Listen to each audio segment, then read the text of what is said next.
Good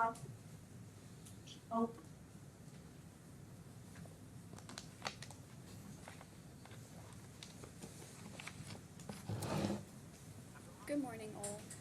This trial is in the matter of CFI 091-2023 before His Excellency Justice Lord Angus Glennie. The claimants are represented by Altuminium Company. Lead counsel is Mr. Bobby Friedman. The defendant is represented by Emirates Legal, and lead counsel is Mr. Seb Oram. Thank you, Your Excellency. Yes, good morning. Good morning, Your Excellency. Now there's a, well firstly I should check that Your Excellency has all of the various bundles, the trial bundle, supplemental and authority. Well, it depends what you mean by all the bundles. I've got everything that I received on by the end of Friday. Yes. I gather there's been more put in over the weekend. Yes, so it should be on. I'm told it should be on your desktop in the top Yes. left-hand corner. But I haven't looked beyond. The supplemental bundle, I suspect, is bigger than it was when I last received it. There is a further point to rise. Obviously, the parties had agreed that the strikeout application, disclosure application, would be heard today, obviously, and that was Your Excellency's direction.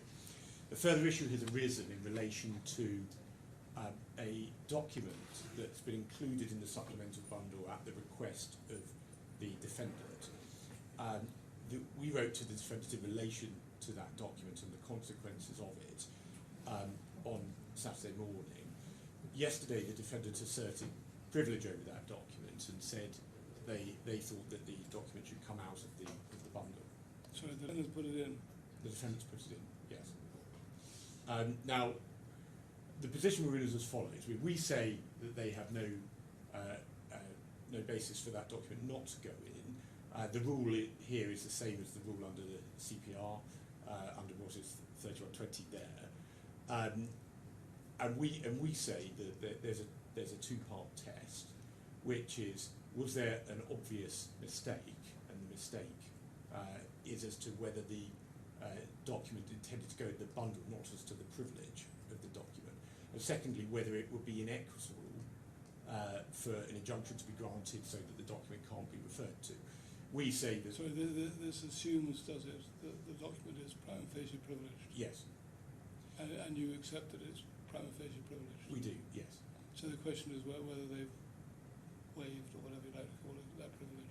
Well, it's a two-part test, which is was there an obvious mistake? Yeah, doesn't matter whether there was a two-part test goes to the question which you call, for general purposes, waiver or whatever. Yes. Yeah. But there's a second question, which is it equitable? Is it unconscionable for them to have the document removed, given what the document shows? I'm not going to say anything about the document at the moment.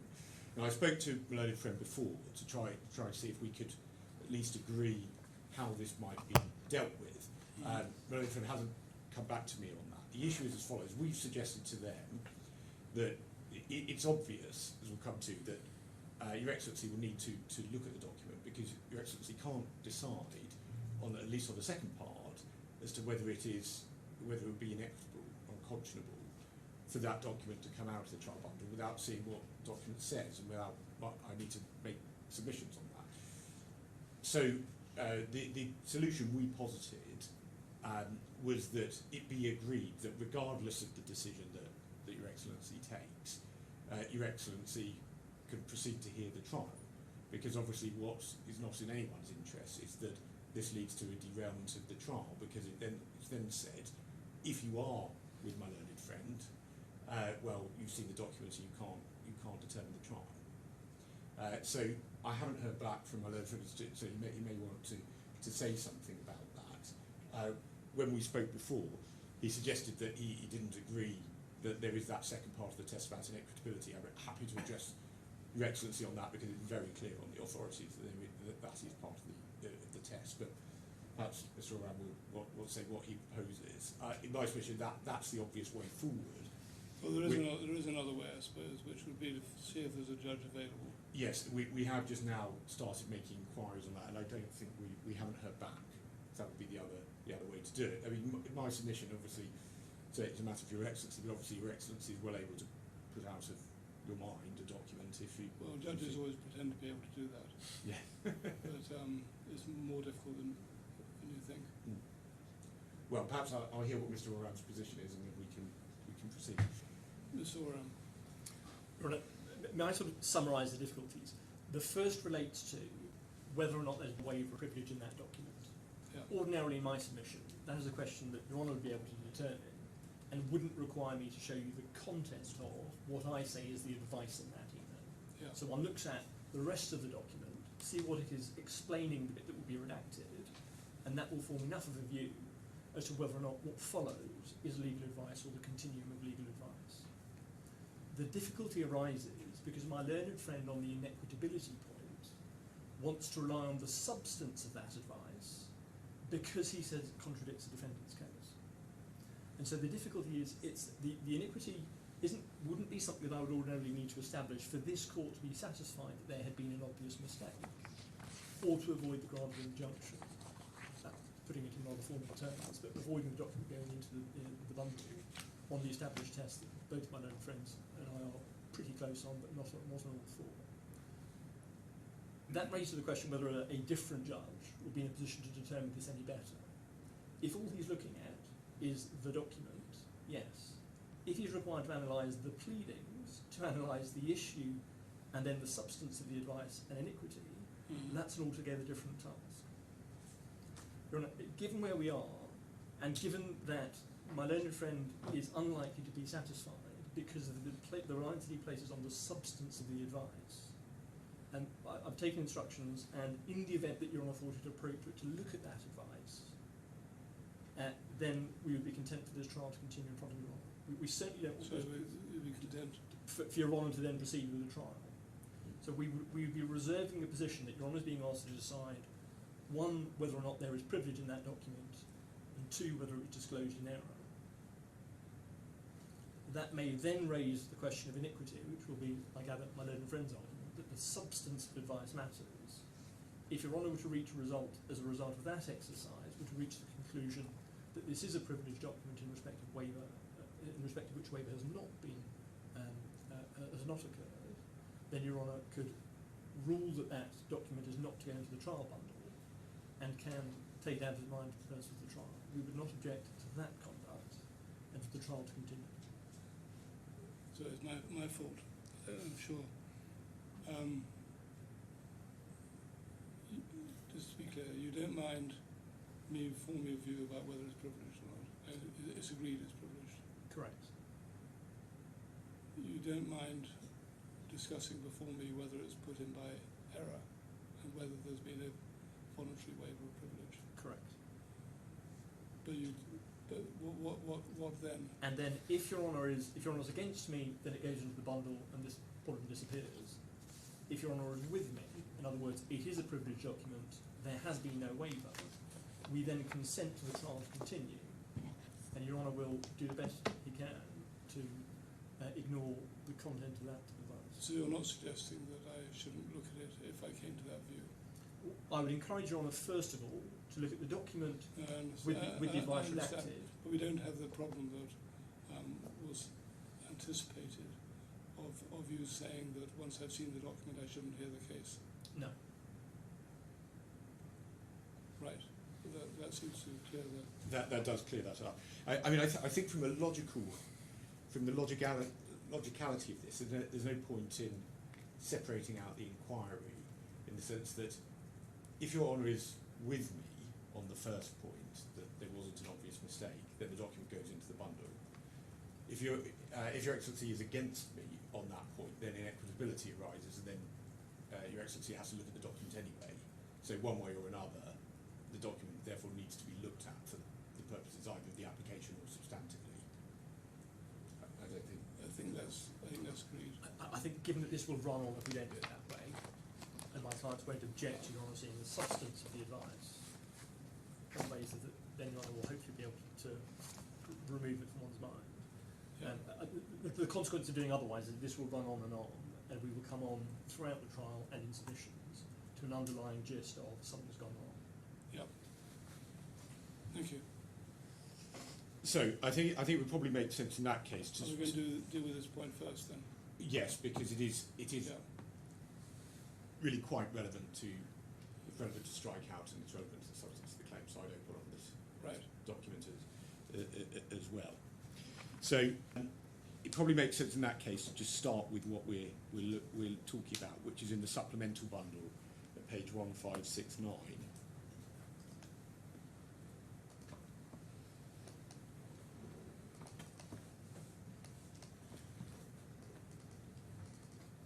You will have to forgive me, I'm using a different.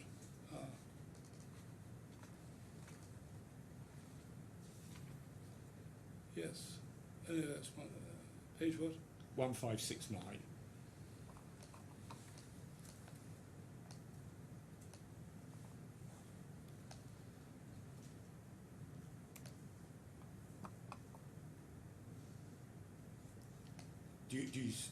Does Your Excellency see it's an email from Ms. Curie? Not yet.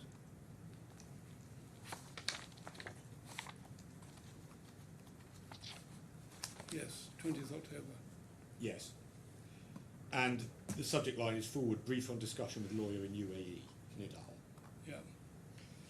And the reason why this chain has been put in is because my learned friend seeks to rely on it in relation to an issue that they seek to raise. Because I deal with an opening, it's not actually pleaded, but it's an issue that their witnesses are wanted to deal with, which is to say that there were some fake receipts being handed out in Lebanon. And this chain is essentially all they have on it, and it provides some attachments that are said to support this. Now that is that goes down. We can see to the bottom of the chain where this discussion starts. What page is that? This is 1571.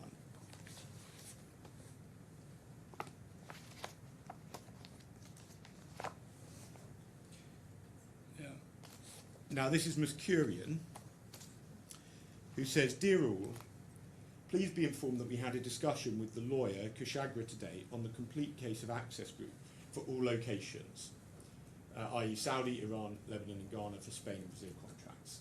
Yeah. Now to give some context, as I'll develop in a moment, the relevance of this is on the case on bad faith. And as I'll show Your Excellency in a minute, 4 out of the 5 witnesses give evidence saying that there was no preconceived plan to get rid of my client. Mm-hmm. Mr. Sahu says he'd not even thought about it by the time we get to July 2023.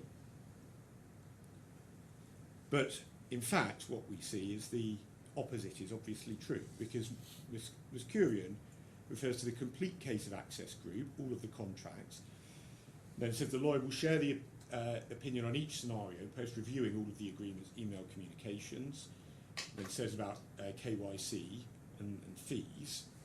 And then we have the prima facie comments on a cursory glance of all contracts. Point 1 is the contract is not strong enough reason. Reason being few clauses are contradicting to each other. Then at paragraph... Reason for what? Well, it's pretty apparent the reason why the contract isn't strong enough by itself to terminate. Right.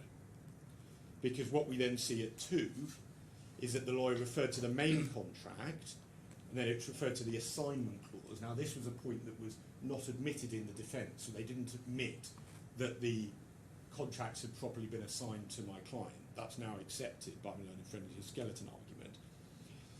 And essentially she's saying that we've got a few email communications and subsequent letters which indicates not compliance to this specific clause. There is a reference to the notice of assignment, and then at this juncture request all email communication which has been transpired with Access Group personnel to be shared, so that a comprehensive scenario can be put together. So quite plainly, what is happening is that they're getting together all of the communications to work out if they can say that the contract's not been assigned to my client. Then at point 3, and Your Excellency will be aware that one of the things we say on the bad faith case is that matters were deliberately hidden from us. point 3, at this point, they've advised us not to disclose any matter to the parties concerned or to anyone until complete scenario is drawn. They then refer to negotiation instead of arbitration to ensure recovery of the complete operation by BLS. So it is absolutely clear that what they want is the complete recovery of the operation, taking everything off of my client, which is obviously what happened. As for the contract with Spain, then says at 6, any future communication with the parties on this matter should be done under a legal guidance.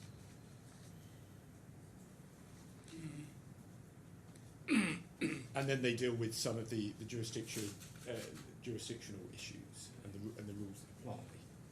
So, in my submission, I mean, it is perfectly plain on the face of this document that they are talking about how they get rid of my client. They want the recovery of the complete operation by BLS.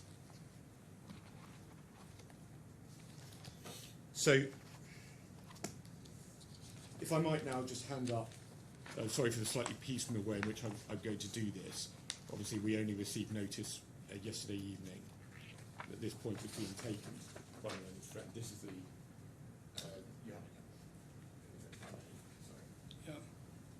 This is the letter that was sent by us on Friday, pointing out what this document showed and setting out why this is fundamentally the case run by the witnesses. And sorry, I should have pointed out that on the chain are all 5 of the witnesses who've been called by the defendant, along with Shikhar Agarwal, the joint MD. This makes absolutely clear that they are not telling the truth. Now, we can see this if we go to the witness evidence, and this is in the main trial bundle. And Mr. Sahu's statement is at page 1017. Do you want me to keep this letter open? Yes, if possible. Can I do both? Sorry, in terms of the... In terms of the screen, I don't know whether I can shift from one document to the other. sorry, I'm talking... This is the hard copy. Oh, the hard copy. Hard copy letter, yes. Well, in fact, we can just look at the witness evidence. So we don't need to worry about the letter, because I can just point my letter to the relevant points. So, if we go to page 1022 of the main trial bundle. Yes, this is the problem I was talking about. Oh, sorry, supplemental and trial. Is Yes, that the point? I don't know if I can get the split between the two bundles. I see. Sorry, I thought you were talking about the letter in the trial bundle. Sorry.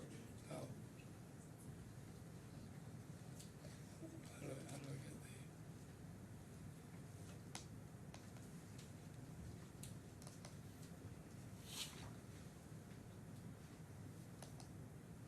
How do I get the... Without going out of this? Yeah, of course. Oh, okay. That's great.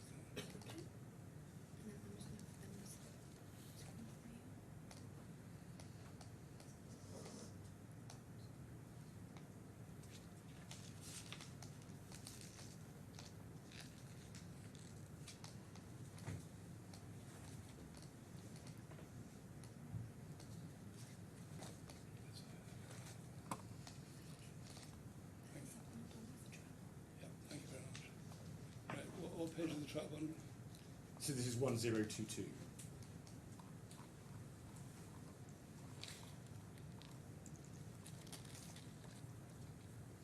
And Your Excellency will be aware. Sorry, hang on a second. Sorry. This will improve, I'm sure.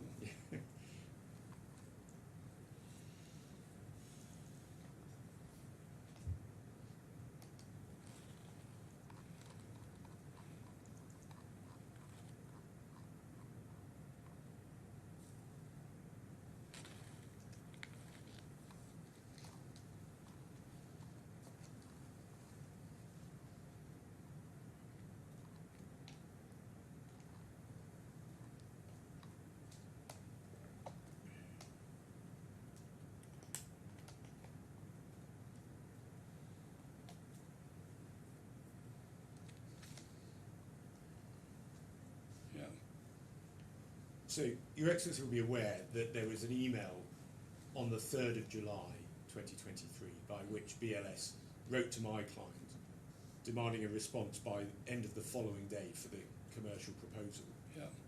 And we say that that was a sham and that they never intended to, in fact, do anything but terminate.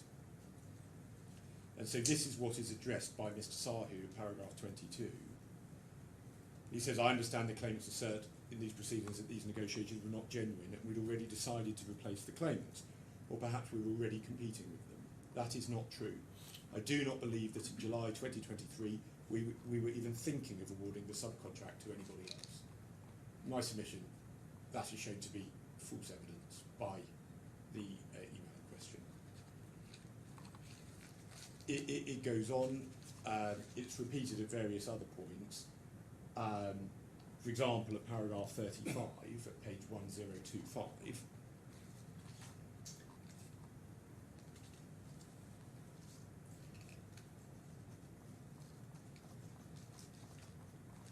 and this is discussing why did we decide not to continue the relationship. Yeah. And essentially the story they put forward, which we say is fundamentally false, is that they were going to carry on with my clients, but then things happened after the 3rd of July which changed it for them. And at 35 again it said it was a major reason, this is the data breach incident, it was a major reason for our decision not to continue the relationship. But of course we know that that decision had now been taken in June, at least, if not earlier. And then we can see further in Mr. Sahu's evidence, this is a second statement, and this is at page 1137 of the bundle. 1137. Yes.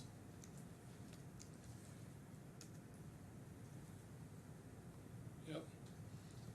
So he refers to Mr. Communi's evidence and says that his assertion that BLS had already decided to terminate Access and was seeking to retroactively legitimise this decision is baseless.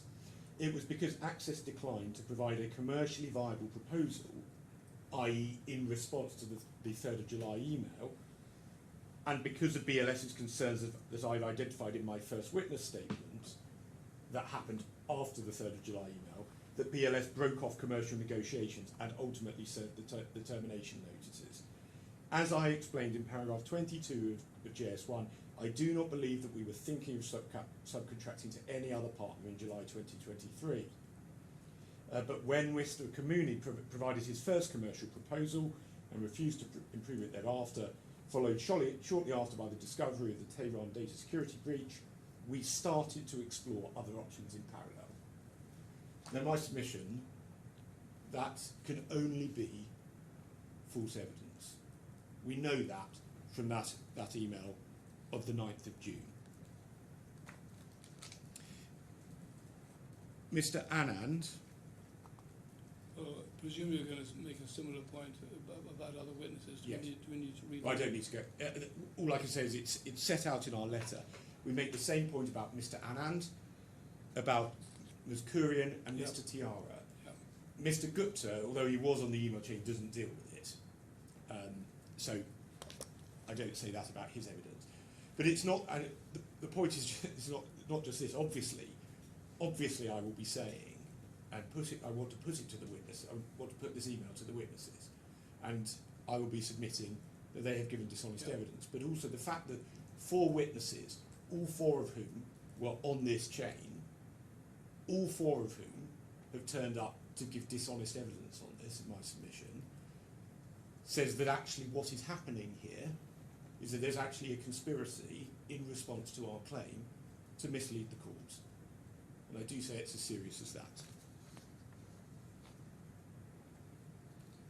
And it fundamentally infects the way in which the case has been put against us. Generally, as we've set out in the letter, it affects the pleaded case, and we can see it's there in my learned friend's skeleton.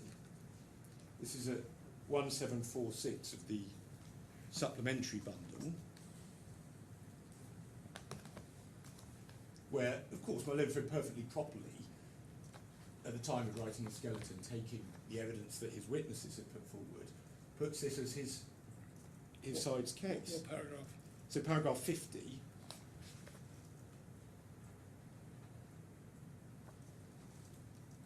it's clear that BLS took the view that so long as the price was right, BLS would prioritise the continuation of the relationship with the claimants rather than contracting with another entity. Paragraph 62, page 1750,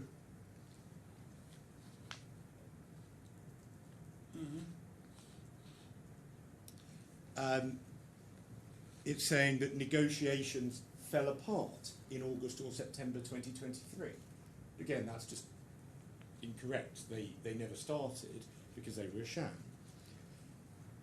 We could give other examples, and obviously it's a matter for my learned friend what he does in relation to his skeleton, but the point is essentially how this case is put against us, and of course bad faith could scarcely be more central, because that's in effect a trump card for us, because if there were bad faith, then they were just not, on any view, entitled to terminate. And so we do say that this evidence could not be more relevant and important, and fairly obviously, I'll come to the legal test in a moment, but when it comes to whether it's unconscionable, whether it would be inequitable for this to be excluded, well, there could scarcely be a more obvious case of unconscionability, because what it would allow to happen is that this dishonest conspiracy would be kept hidden as a result of this document coming out of the bundle. So let's say I were to cross-examine Miss Curian about this, and I say to Miss Curian, well, isn't it right that you had, this is our case anyway, isn't it right that you'd taken steps prior to July? And you were thinking of getting rid of the claimants prior to July? And Miss Curian says, no. Well, what then? I can't refer to the document. My lords, Your Excellencies, had to put it out of his mind. So Ms. Curian's evidence stands. So that brings me to the test, and then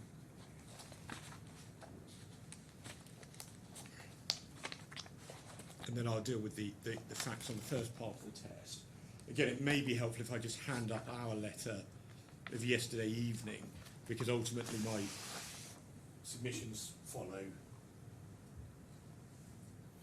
what was said in that. And sorry, I do have some cases. I'll hand up in one go. Would it help if I just read the letter? Would that shorten your submissions? It would, yes.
So just to say the points I wish to emphasise, the mistake is not whether it is privileged.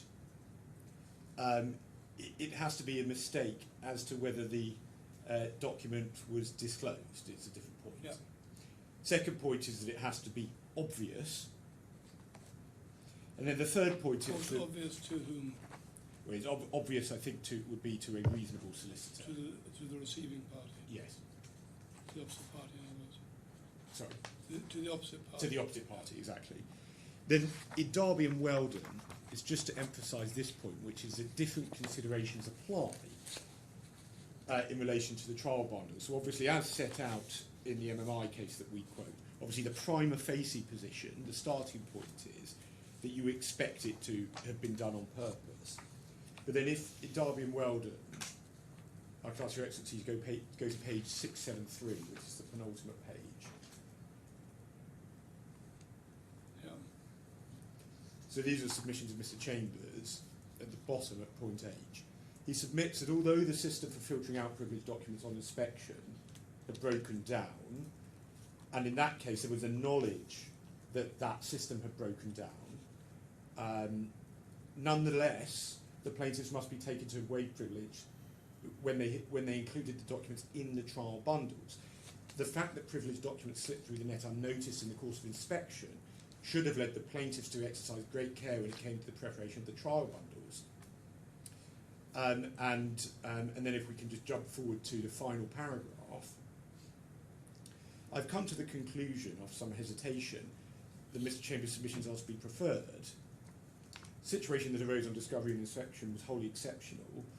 In particular, the defendant suspected that mistakes had been made and should then have followed their leading counsel's advice and asked the plaintiff's solicitors to review the documents inspected to check to see whether other privileged documents had been disclosed by mistake. The mistake would then have come to light, not only as regards documents privileged on their face, but documents for which privilege could properly be claimed. But there is no reason, as I see it, why they should similarly be taken to have known the mistakes had occurred in the preparation of the trial bundles. In my judgment, they're entitled to assume that the documents included by the plaintiffs were documents on which they proposed to rely, whether privileged or not. And so there's two levels of mistake. One is the initial disclosure of the document, the other is agreeing to put it in the trial bundles. yes. And it's a point that's emphasised in the earlier paragraph. So that the defendants were entitled, as it be, when they were supplied with the plaintiff's proposed bundles, to assume that any privilege that could have been claimed for any documents in them had been waived. Yeah. And so in that case, it was actually on extreme facts. Effectively, they knew that there was a problem earlier, and then notwithstanding that the receiving party knew that there was a mistake earlier, the mere inclusion in the trial bundle meant that you could assume that it was not a mistake. And that's obviously going to be particularly the case where you have experienced solicitors doing that, and all the more so, my submission, if counsel is involved. And then finally, I just do want to just go to Flowcrete. And this is at paragraph 31.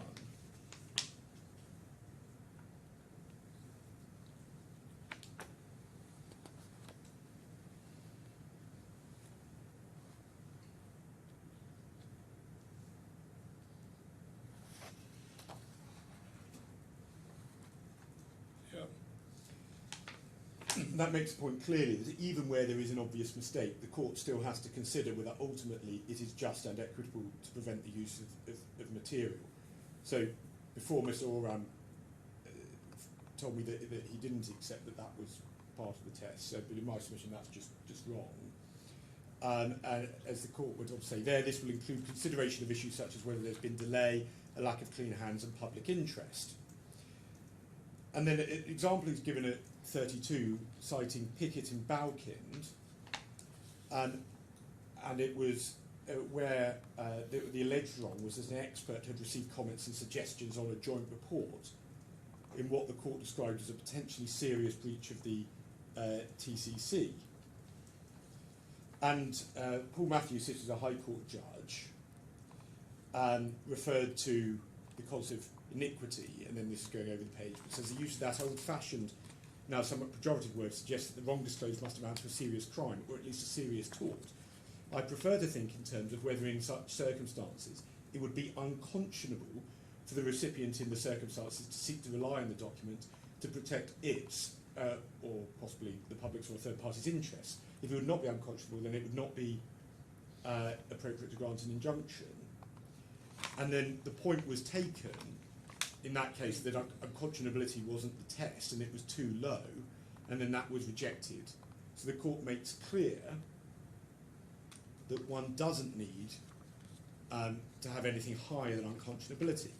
Now, of course, in that case, in Pickett, with providing comments to an expert on a joint report, which is obviously a serious matter, but I think it's fair to say it's not at the most severe end of unconscionable behaviour that there might be. This case is obviously far more serious, far more serious, where it goes to the heart of the defence and, in reality, an attempt to pervert the course of this trial. And then that then brings me I'll go back to the first point, which is, well, was it an obvious mistake?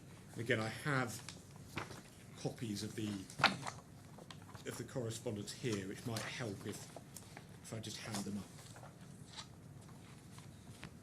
Go back in the case you're looking at just now, flow treat. Yes. Paragraph 31. The last sentence I don't quite understand. However, in determining whether it's just and equitable to prevent the use of material, I keep in mind I'm not carrying out a balancing exercise in order to weigh up the privilege on the one hand and the importance of the document being before the court at trial on the other. Yes. What's he getting at there? Well, I think what's being said there is that you don't just have two considerations that are weighed. The is unconscionability, because there'd be a relevant document might be relevant, but it might not be unconscionable for for it not to be included. One could imagine, for example, in a without prejudice discussion, it would be relevant if a party said, well, I realise my claim is quite weak, so I'll take 10% of the value of the claim. That's negotiation, and in without prejudice discussions, that is encouraged for parties to be upfront about the merits. That's an entirely different point to someone running a dishonest case. Yeah. So that brings me. Sorry, yes, I was just about to hand up three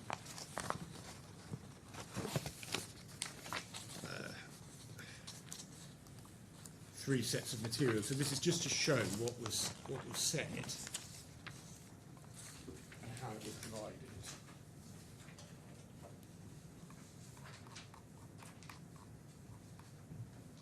Thanks.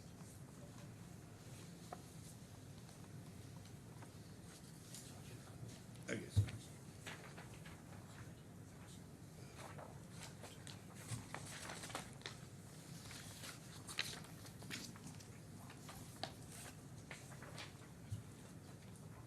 So, if Your Excellency, do you see the email that starts "Dear Altuminium Company" from Emirates Legal? Yeah. And so this is at the end. So it's a continuation of our trailing email. We've added further documents in 2 folders for addition to the supplementary bundle available on the same link. I'm repasting the link here for ready reference. And that provided a small number of documents that then takes us to the screenshot. Yeah. There were a number of folders provided, but there were a small number of documents overall. Within the fake receipts in Lebanon folder, there's one Excel file, Courier Lebanon. Then there are the JPEGs of the alleged fake receipts. And then the only other substantive document is the email chain, and that's an email chain that's very short. just a few pages. So there's nothing in that to suggest that. So where do I find the email chain? Sorry, that was the email chain that I showed Your Excellency right at the beginning, i.e. the one that's in dispute. And so the point being, this is not a case that it typically might be expected. If you do a giant disclosure exercise and you're disclosing 100,000 documents, of course, that is a completely different context to where a small number of specified documents are particularly being provided. Yeah.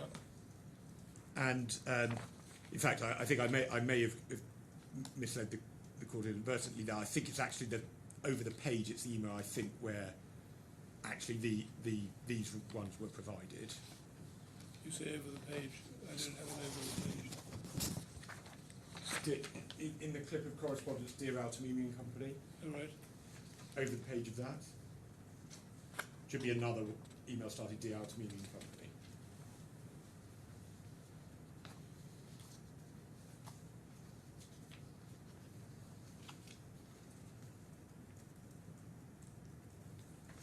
Yeah. So just to say, that was actually the email, but it's the same point. And what's said in that email there, when it's provided, as informed yesterday, we believe these additions are necessary in order to present a complete record for trial. Yeah. So the point specifically being made by Angus Legal is they think that everything needs to be before the court, Yeah. a complete record. And then if we go back to the email where it was first, and this is at the bottom of that page, where it was first requested. So this is what Emirates say there. Dear Aluminium Company, thank you for sharing the updated supplementary bundle. We have now liaised with Council and we have identified the following non-exhaustive list of documents that we propose. Sorry, give me a second. Sorry. Oh yeah, okay. Yep. So we now liaise with Council, identified the following non-exhaustive list of documents that we propose to be added to the supplementary bundle. And again, one can see that this is a very short list. This is what we are dealing with. It's not 100,000 documents. It's 9 numbered points. Yeah. And one of them, at 2, specifically references this. Documents relating to breaches in regions, including fake receipts in Lebanon. And I showed Your Excellency before, that was the screenshot from the Lebanon fake receipts folder. Mm. Apart from some JPEGs and then an Excel file about a courier, really the only substantive document was this email chain. So we have... Is the email chain covered by those 9 points? Yes, that's at point 2. It's one of the documents relating to breaches in regions, including fake receipts in Lebanon.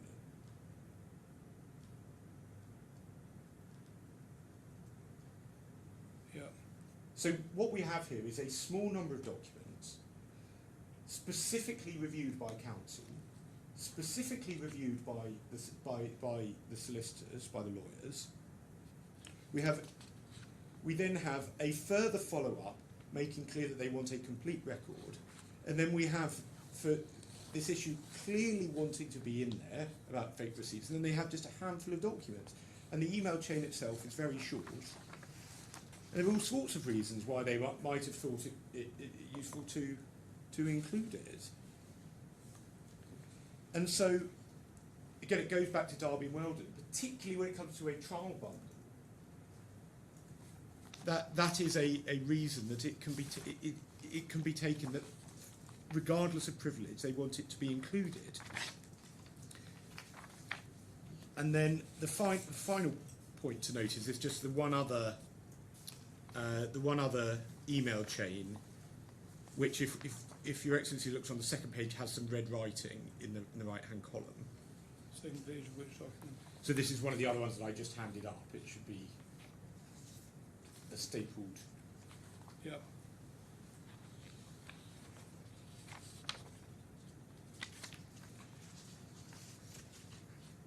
And so this... So this is 27th of August. Yeah.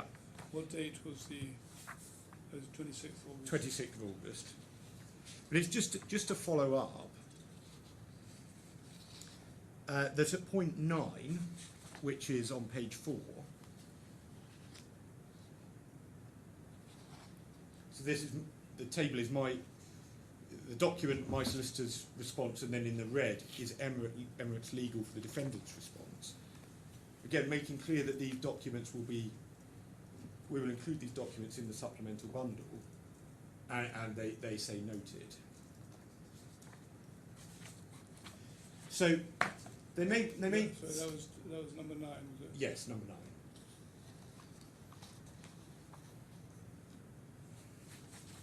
And number 9, fake receipts in Lebanon, is a reference to that folder that I handed up before. Yeah. Black page. which includes, it doesn't include the email you're talking about there. It does. It The does. email chain is the final document at the bottom. I see. Right. So just to be clear, this may matter. The final document says breach, access, ProX, Lebanon, and fake receipts. Yeah. When you go into the email, it is the same email chain. The same email. Yes. So just to summarise, we say that they fail on both sides of the test. All of the indicia that have been set out, trial bundle, careful consideration by counsel and the lawyers, the specific statement about full record, complete record being before the court, the fact that they clearly thought that this email chain would help them in their case. All of that, it may have been a mistake, that's for them, that's not the question. The point is it wasn't an obvious mistake. But in any event, even if I'm wrong about So that... you've got two strings to your bow. My second string bow is... Yes, it's privileged, but it was disclosed and it wasn't an obvious mistake. Yes. And even if it was, then the content is such that it requires to be before the court. Yes. Yeah. Zora. Your Honour, I shall address my submissions in 2 stages. First, dealing with the obvious error point, and then dealing with whether or not the court should nonetheless exercise its discretion to refuse to take it out of the bundle. Your Honour, in relation to obvious error, in my submission that turns on 2 points. The first is the nature of the document, what it says. The second is the circumstances in which that document was produced. In relation to the content of the document, and I'm looking out the chain of emails from June through to October, so Yeah. it's the email that contains the privileged advice. That in my submission, first of all, clearly contains advice. So the passage at the first email in that string, this is supplement bundle 1571, going over the page to 1572. Yeah. And the introductory paragraphs, in fact, starting with the subject line, brief on discussion with lawyer in the UAE, Yeah. couldn't be clearer. This was a continuum of legal advice and reporting back the content of that advice. I don't think there's any dispute that it's No. privileged. And this chain of emails is dealing with 2 things. The first thing is containing that advice at the bottom of the thread.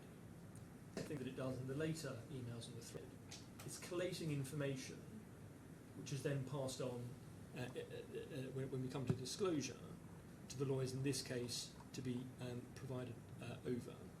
Once we get to that second step in the exercise, that's at page 1569, the subject matter or the subject matter of the emails, not the subject line, has changed. Now looking at fake receipts. Give me a second.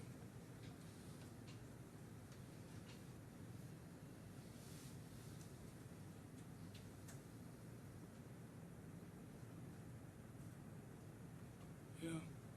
So by the time one gets to 1569, the focus of the emails now is on fake receipts. In other words, documentation to support the analysis that is being undertaken in the earlier emails that are being discussed.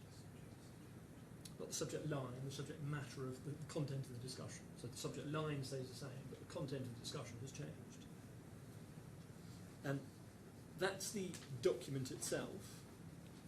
I want to look now at the circumstances in which it was disclosed. Sorry, 1569 through to 1572 were all part of the disclosure. All part of the same chain. Same chain. Which is the last, if Your Honour has this screenshot. And you all accept of that the last entry is these documents? Yes. Yeah. You're right, looking now at the circumstances in which that was disclosed in these proceedings, Yeah. in my submission, there is no distinction here between, on the one hand, inspection, and on the other hand, putting in the trial bundle. That's because it all happens at the same time, and effectively we are giving inspection and asking for it to go into the trial bundle at the same time. Yeah. So it is that same act that constitutes the alleged waiver. The email chain that was taken. Tell me where that takes me. Sorry? Tell me where that distinction, where that non-distinction takes me. Your Honour, my learned friend in his submissions suggested that there's a primary point about giving inspection, and that then when one comes to producing the bundle, that has some added significance because you're doing a separate exercise, which is deploying the document again. There was no again in these circumstances. But I think if I understood him correctly, he would argue that particular documents was not a two-stage exercise. Nonetheless, the main disclosure exercise had happened and bundling had happened, and this as a separate thing came in later, and therefore with more emphasis on a deliberate decision to disclose and ask for these to be included in the bundle. That may well have been his submission, but in the context of these documents, it's the first time they're produced by the defendant to the claimants. Yeah, I've stated It is the inspection. I agree that it's happening at the time of producing the bundle, but in my submission, the circumstances don't fundamentally alter because it is in the context of the trial bundle being prepared, as opposed to giving disclosure in a formal sense. Yeah. I turn then to the email thread to which my learned friend took you to, which starts with my solicitor's email the 26th of August 2025. Yeah. And may I make this submission about the totality of this thread? Nowhere in this thread do Emirates say, here's us disclosing a privileged document. No. That's not on the agenda. What is on the agenda? It's not said in terms, no. What is on the agenda? Yeah. Is, and it's the first email to which my learned friend said it on the 26th of August. Yeah. We've now liaised with counsel and we've identified the following non-exhaustive list. Point 2 of that, which is the relevant one that relates to this document, is giving disclosure of fake receipts. So it was that second bit of the email trail to which I took your honour that is the focus. It's the collation of documents about what the defendant said was a breach of contract, which was the focus of what was being disclosed. Yeah. And the explanation given for that is, we believe these additions are necessary in order to present a complete record for trial. We're in the process of collating these documents on a link for you to have easy access. Continuing through that thread, nothing in my submission, the remainder of that thread, would indicate there was a deliberate decision to reveal privileged advice, or even that the fact that there was privileged advice had been identified. I don't agree with my learned friend's submission that this is terms to have been a conscious decision by a review of a legal team. What that first part says is that the legal team have put together the documents. Well, the email you referred to, the 26th August, makes it clear that counsel and lawyers, solicitor counsel, have identified documents to be added to the trial bundle. At that stage, yes. At that stage, meaning what? When they are identifying the documents in list 1 to 9. Yeah. And they propose to add them to the trial bundle. Yes. There's nothing in that email that suggests that there's been a review and that privilege is being waived in respect of documents that are in that list. Well, there's clear inference that there's been a decision, a scrutiny of the documents, and a decision to include them in the bundle. Leave aside the question of privilege. I accept that, but it's the question of privilege in my submission that's important. Well, the background is that they are privileged. There's no dispute about that. but the decision to include them in the bundle is a decision to include a document which is privileged amongst the documents in the bundle. Yes, I accept that. And why would, and of course it's not your internal thinking that matters, it's the thinking or the objective recognition by the other party that one's looking for. Why would, exactly. why would they regard it as obviously a mistake? Because what was being given at this stage was a document that was being given for a particular purpose to demonstrate, in this case, the fake receipts point. And when looking at that document, one sees that it does two separate things. It does that, and it also contains something which is privileged towards the bottom of the thread. Yeah, but surely a recipient of that communication would take the view that for whatever reason your clients have chosen to give these documents without regard to whether or not they're privileged. Well, Your Honour, that turns on, that's exactly the error point. In other words, would it have been apparent from the person who receives this email that there's been a conscious decision to review and deploy privileged material? No, surely the question is, would it be obvious to them that you hadn't That there hadn't been. intended? It's not for them to say, to investigate your mind, as it were. It's for them to ask themselves, is it obvious that these privileged documents were included by mistake? Yes, Your Honour. And how do you say it's not? How do you say it would have been obvious to them?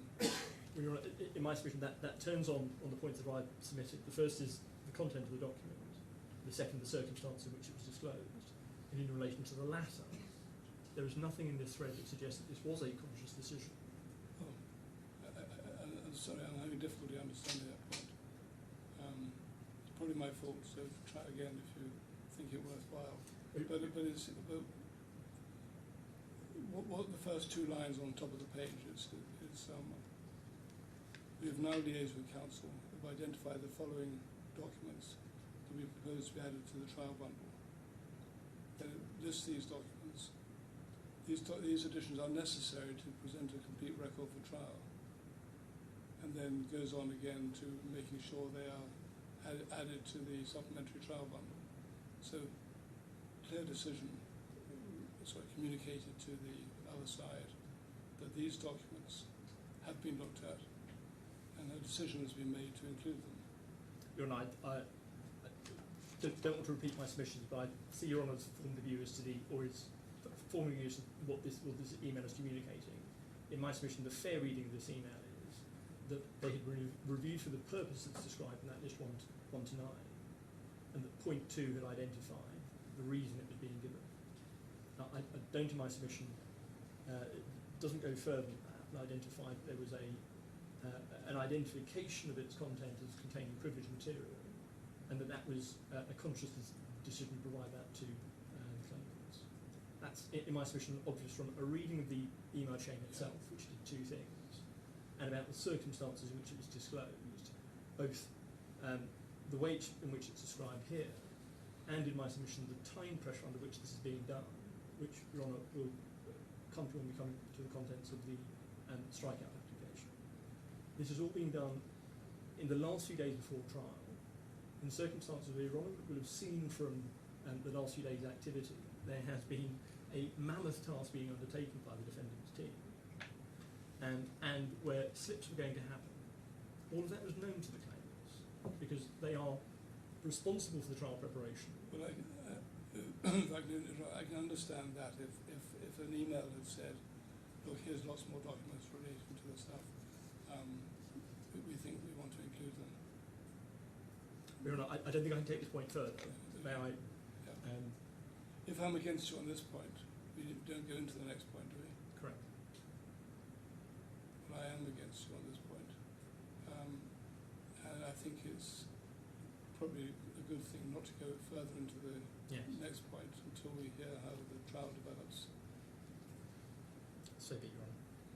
So what I will do is I'll make a note to include something about this in any judgment I write, but I won't give you a read decision now. I think it's I don't think we require it. It's apparent from our discussion Yes. what my thinking is.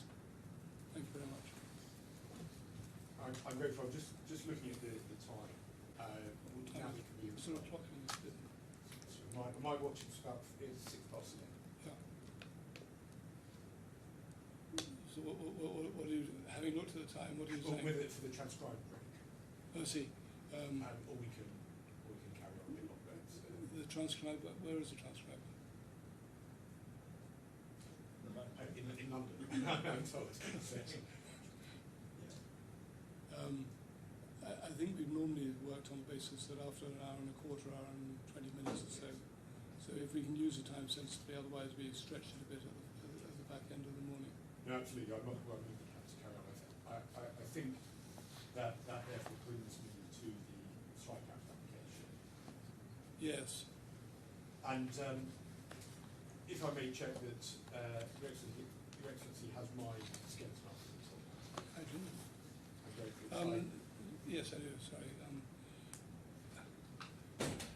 Moving to a different desk and a different computer always takes a bit longer. Yes. Remind me where it is now. So my supplemental skeleton document is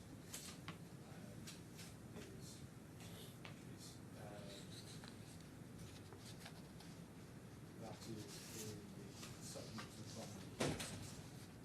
fund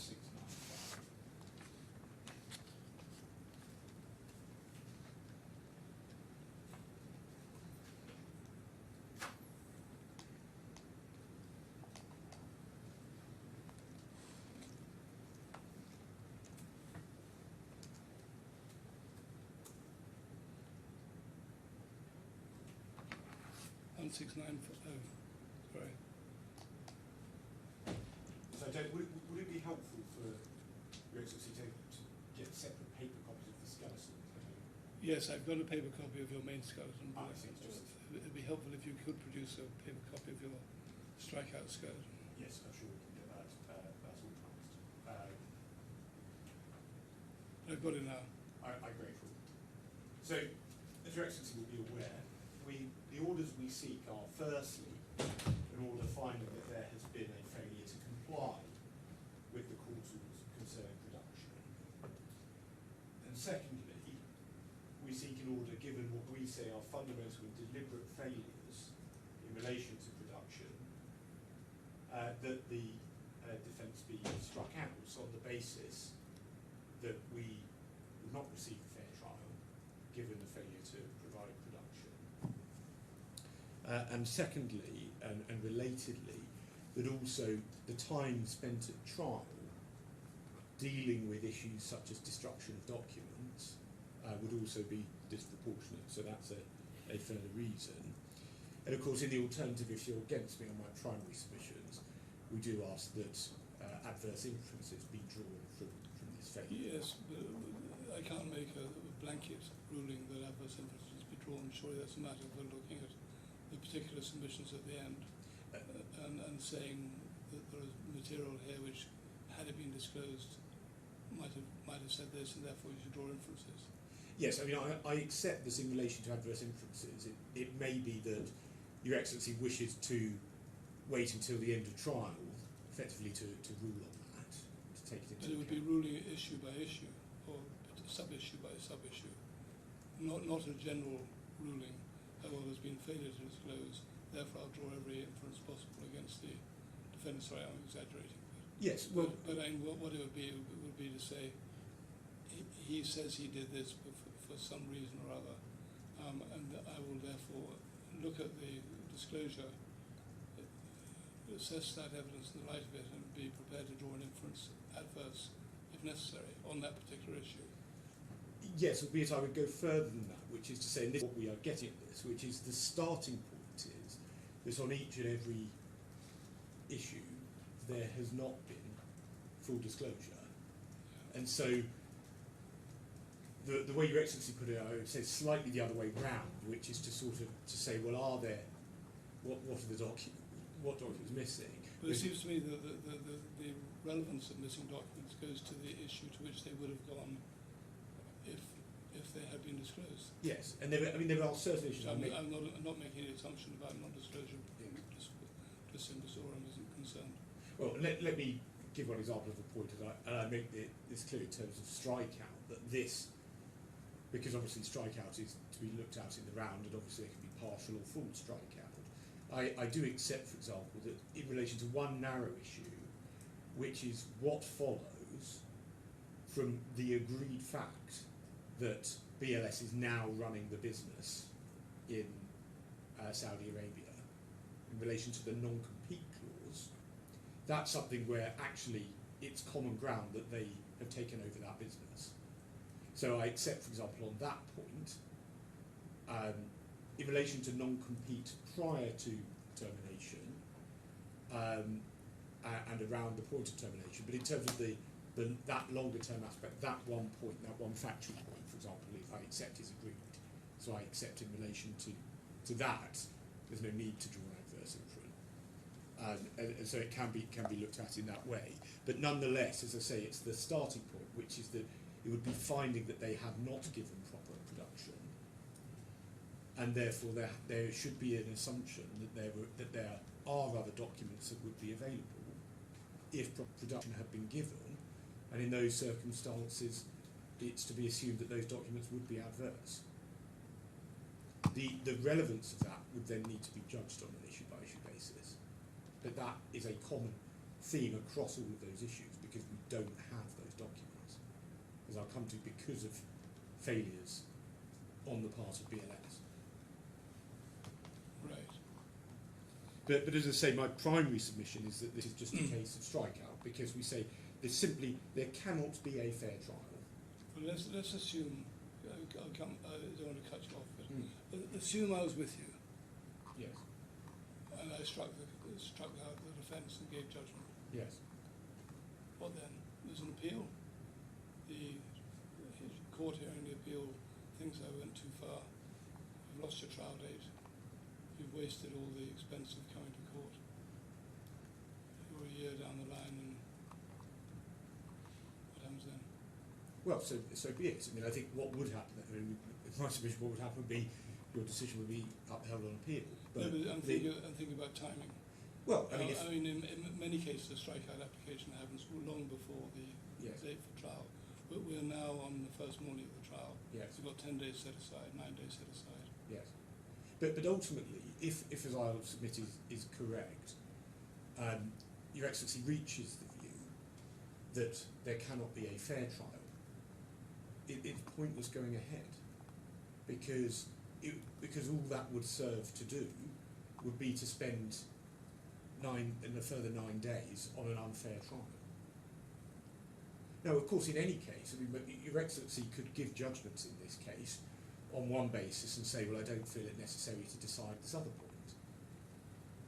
And an appeal court could disagree with Your Excellency's view on that and say, well, actually, this other point does arise, and depending on the circumstances, the court might be able to decide, the appeal court could decide it for itself, or it might have to remit that issue back for trial. I mean, that's what happens in litigation. But fundamentally, if Your Excellency reaches that view that there can't be a fair trial, and or the trial would be disproportionate, given the time that would need to be spent on document issues at trial, we say we make it on both reasons, then the trial can't proceed because it's an unfair trial. All right. Now, Your Excellency will recall where we got to at the PTR. We were complaining about disclosure, and Your Excellency made an order effectively to remedy the deficiencies, and we had that discussion over Teams, and effectively you said to me, well, what if you don't get any more documents? And as I said, well, once a proper production process has been carried out, then we're at the end of the road, and I then would be in that case left with making submissions about that and cross-examining the witnesses. And we expected, after that order was made by Your Excellency, to be one way or another at the end of the road. We'd either get the documents, or the production process would have completed, and then we'd have made submissions based on that. But what's actually happened is we're not at the end of the road, BLS has put up a roadblock and has slashed our tyres. So we haven't been able to get there. And there are no fewer than 9 separate categories of abuse that I'll deal with in turn, but I'll just summarise what they are now, so Your Excellency has them. I've set them out in my skeleton. Where do you summarise them? So, well, effectively, all the points that I make in my skeleton, I don't summarise them as those points in the skeleton. But that's why I was just going to give headlines as to what I'm going to cover. Give me the headlines. So the headline 1 is application of incorrect, we would say grossly incorrect keywords. There are then 4 failures in relation to WhatsApps. We say particularly important because WhatsApps are likely to show us the contemporaneous evidence. So the 4 failures are, so point 2 overall, first of these failures, is failure to comply with the order in relation to the statement of Shikhar Agarwal, who was required to explain by reference to his employment contract why he was not able to be required to give his WhatsApps. Yeah. That he just doesn't do that. We've written time and again, it's just ignored. It's ignored in all the and that this is a repeat tactic from them. Just ignore the point. In relation to the documents that are mentioned in Mr. Sahu's statement and in Mr. Agarwal's statement, so for Mr. Sahu, that is his employment contract, and for both of them it is the policies, they are squarely mentioned. So under Rule 28.5, we are entitled to those documents. Again, they have just ignored it. Letter after letter, and then in Mr. Hussein's witness statement, ignored. Mm-hmm. Fourth, we have this extraordinary situation where 4 witnesses, all of whom were happy to give voluntary disclosure of their WhatsApps, now have turned round and said that they refuse for them to be searched by Emirates Legal. Well, that's pretty extraordinary in and of itself, but what makes matters far, far worse is that they have put in 4 identical witness statements to the word, and if that isn't an abuse of the court's process, to put in copy-pasted witness evidence on this important point, then I don't know what is. Fifth, we've been spun this story that, well, there's no right under the documents under the contracts and so on, to access the WhatsApps. Well, they failed to comply with Rule 28.5, so they haven't given us Mr. Sahu's contract, for example, they haven't given us the policies, but we've looked through the bundle and found various contracts of other BLS employees, all of which make clear that BLS does have a right to those documents. And again, we've asked them about this, no response.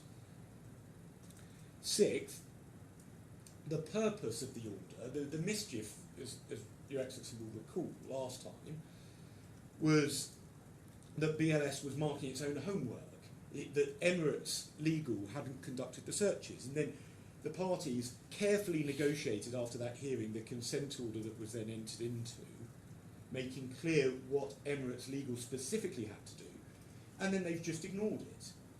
So in relation to laptop searches, Emirates Legal didn't carry that out, apart from in relation to one person's laptop. It just ignores the court's order. 7, similarly, Emirates Legal meant to control the process. That was set out clearly. What ended up happening instead was, after the initial search was undertaken, the documents were all given to BLS, for BLS to then transmit to a disclosure provider. So Emirates Legal took themselves out of that control, and again, that undermined the court's order. 8th, we have this complete failure to be upfront about the documents that are deleted. And we have a really quite surprising situation where Your Excellency will recall that the in-house lawyer, Mr. Joshi, gave a document production statement saying that documents had been deleted. And then Mr. Hussain was required, or Emirates Legal was required to put in a statement specifying, giving all the detail as to what had happened. And that was so that it could be understood, so that we didn't have to spend a lot of time at trial working out, well, whose inbox has been deleted, for what time periods, what devices, which custodians. And instead of which, Emirates Legal puts in a witness statement which suggests that there hasn't been any document deletion and doesn't give us any meaningful information at all. So that is, again, it's disturbing on two levels. It, again, fails to comply with the court's order. It's cocky as snook at the court's order. But secondly, on Mr. Joshi's own evidence, that's wrong. And in fact, these 4 copy-pasted witness statements from the 4 additional custodians in relation to their WhatsApps all suggest that they have deleted documents as well. But yet Mr. Hussain says, well, if there aren't any documents, then they didn't exist. So that is just deeply, deeply unsatisfactory. And then the 9th point is that these are breaches amongst many. There are 2 other breaches of the PTR order which are admitted by Emirates. They have provided, that was in relation to the DARs. They have now provided them, but late and without providing a witness statement explaining any delay, as they were required to do. And of course, this is a much more minor breach, but it just says something about it, that they were required to provide the updated PTR, the pre-trial checklist. I do think that's your best point. I don't think it's right, but it's, I fully accept it's not an important breach, but it does say something about the attitude. Yeah. Okay. Right, it's 9:20 now. Yes. 9-ish. Should we adjourn for a quarter of an hour? Yes. Give the transcriber time to relax. Yes, thank you. Thank you. Right, well, I'll rise now. I'm sorry about the delay as trying to get my transcript working. always a lengthy task. It involves too many steps. Yes. Yes. So I wanted to move on now to briefly deal with some of the principles in relation to the strikeout application. So we are, of course, within Rule 416(3), failure to comply with a rule, practice, direction, or court Do order. I have a copy of the rules somewhere? 416(3), is that in the bundle somewhere? Of the rules, I'm not sure it separately is in the bundle. Okay. I don't have a copy of the rules on the bench. I'll check whether it is in the authorities. Don't worry. Just tell me what it says. Oh, it is. I'm grateful. Yes, sorry. It's sorry. Yes, it is. It's page 559 of the authorities bundle. Okay, carry on. So it's essentially in the same form as the CPR. Court may strike out a statement of case if it appears to the court there's been a failure to comply with the rule, practice, direction, or court order. And then just to refer to the relevant DIFC cases, I will hand this one up. I'm afraid the copy of this case in the bundle was the wrong one. So this is the correct one, and it follows the English authorities on this point. At paragraph 75 of this case, if we just briefly go there, please.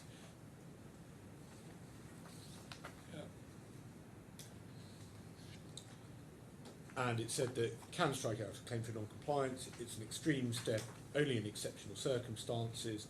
When will that arise? The court says that it should only be used in clear and obvious cases where the defaulting party, by their conduct, shows that they do not intend to comply with court orders, or undue prejudice has been caused to the innocent party by the defaulting party's non-compliance with court orders. And we say that, in fact, both of those criteria apply here. Now, in that case, what happened was the court declined to strike out the claim that had been brought by the claimant, notwithstanding disclosure failures, because all that had happened there was that there was a delay to the proceedings and then disclosure was going to be given. And then we see that at paragraph 93, the end point of this, which is that if the claimant again fails to comply with the court's case management orders, the court may order that the claim be dismissed. If the claimant again fails to comply, the claimant cannot say it's not been warned. So in that case, the indemnity cost order was still made even though the application failed, but nonetheless, in that it was said that disclosure was going to be given and it was going to be put right. And of course, we are not in that case. It's now too late. And then the other case that I've mentioned in my skeleton is Arrow Nominees and Blackledge.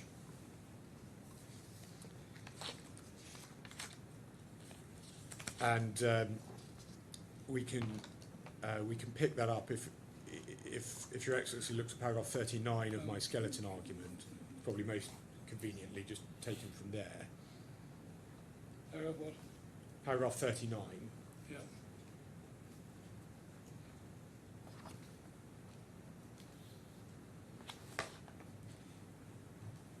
In fact, sorry, I will go through this bundle, actually. I just want to address, given it's relevant to my Lord's, sorry, Your Excellency's question from before. Lena, So this is, can you just help me open the authorities bundle as well?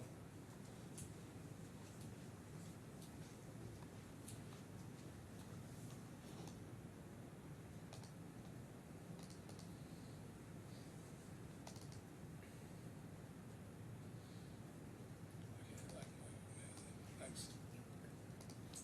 Thank you very much. Page what? so this is at page 142.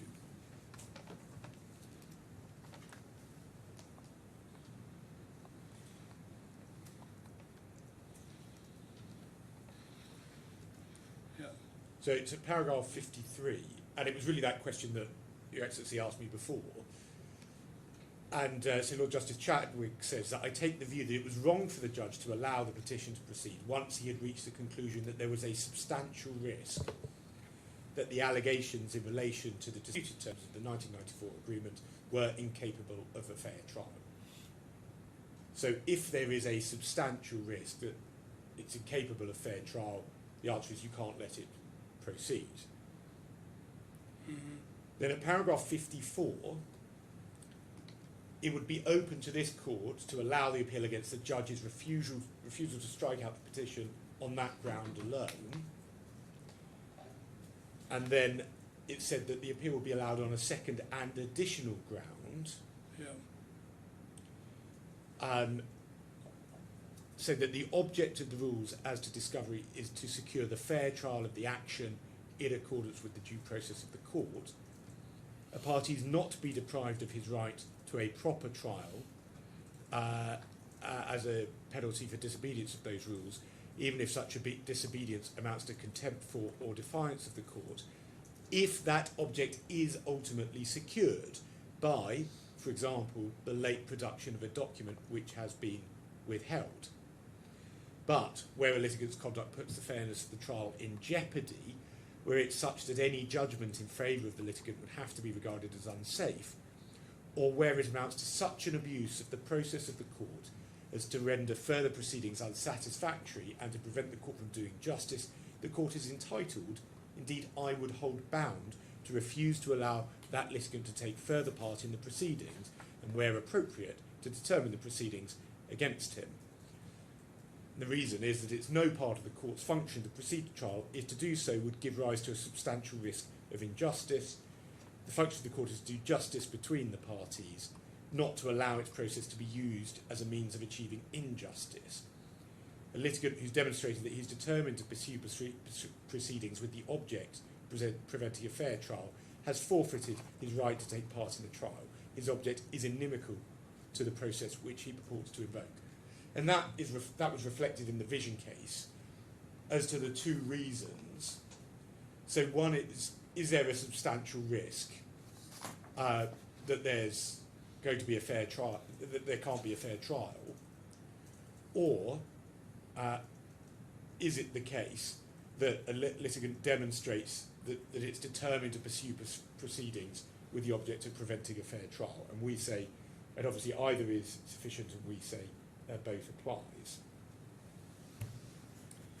And then to pick up in a more recent case, a judgment of Mr. Justice Calver at page 899.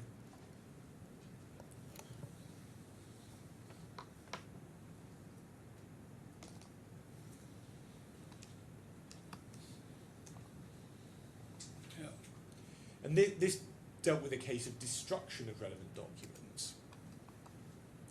And at 303,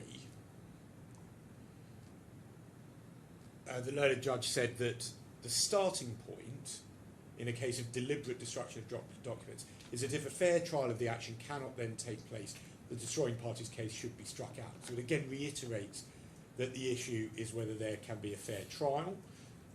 At 304, he then quoted from Douglas and Hello, which itself quoted from Arrow nominees, which we just went to. Mm-hmm.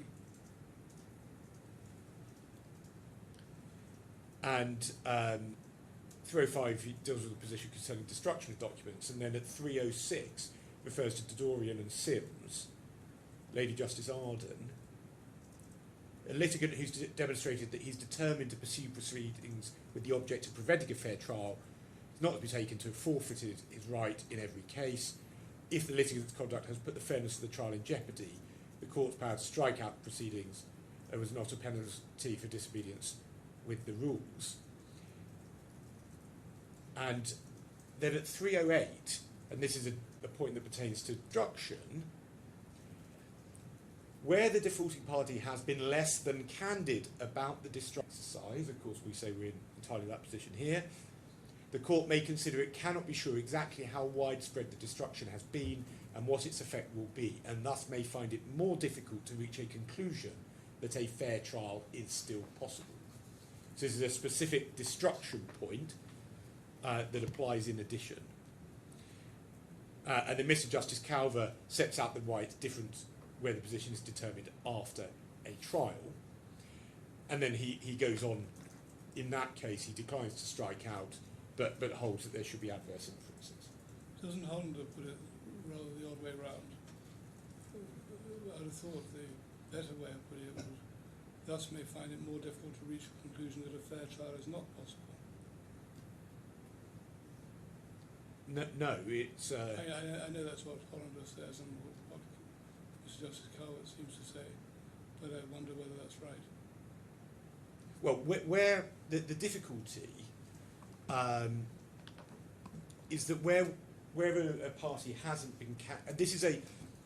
So there is a point about non-production of documents. This is a separate point about destruction of documents. The point is that if a party... So documents do get destroyed for all sorts of reasons. If a party says, the documents that are missing are the documents from this email server or from my mobile phone, and it relates to this period and so on. And so it's saying that you know that there is a gap in relation to this period or this person, then what you don't have to do as part of the trial process is to try and interrogate that. And it goes back to Your Excellency's question at the beginning. So, well, what would the adverse inferences be? The difficulty in this case, and this is in my submission what Hollander is getting at, and what Mr. Justice Calvin is referring to is when a party is not frank about it, you're faced with effectively a sort of a cloud of objection to it, where you know that there has been destruction of documents, but we are having to try and piece through this to try and work out what on earth has gone on. I would have to, and I will have to, cross-examine each of the witnesses to try and work out which of their documents are missing, and that's a disproportionate use of court time, and inevitably it's unlikely to be that fruitful. That what should happen, and that was Your Excellency's order in this case, is that the person carrying out the document production exercise can identify that we looked for documents and those documents just though this set of documents is missing, and it's then clearly categorised and clearly explained, and then it can be properly understood. Whereas what we have here is that Mr. Joshi tells the court that documents have been destroyed, but we aren't given any details. And to make matters worse, Mr. Hussain then refuses to even say that documents have been destroyed when he gives his witness statement that's meant to try and deal with that problem. So in my submission, Hollander and Mr. Justice Cow are entirely right for that reason. I just thought he perhaps put the burden the wrong way. The burden ultimately. Oh, sorry. I'm sorry. I've talked for a long time about an extraneous point. Yes, it's in terms of the burden of who says that the fair trial. I thought the burden must be on the going to call it the innocent party, but that's not judging the case. The burden was on the innocent party to show the fair trial is not possible. Well, I think it's the burden is on me, I would say at least, to show that the circumstances exist as I say. So I need to show that there's been a breach of the production obligations. Let me think about that for a moment. But if you can show there's a breach, that point can be taken up with witnesses, in submissions and by drawing of inferences. Well, I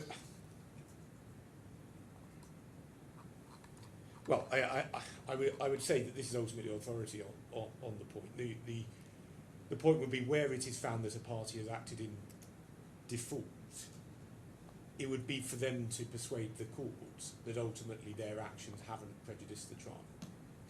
But I'm not saying this would be a case really coming down to burden of proof. Ultimately, Your Excellency will be able to determine whether or not a fair trial is possible. Yeah. The difficulty is I and judges in my position can usually only tell that at the end. Well, the answer to that comes from Ari, though, which says that the question is there a substantial risk? Yeah. It's not that Your Excellency doesn't have to reach that conclusion. I see that. Yeah. So, so that's what I want to say on the principles. I just want to make a couple of points in terms of the importance of this. I'm not planning to open the case, so I'm not going to go into the full detail of the case by any means. But it's just to highlight some crucial points here. Some of the key issues between the parties include, if the original Spanish contracts expired, was there a new contract, and if so, on what terms? My learned friend saying that any contract was terminable at will. That's a question of what happened in the period from February to July 2023.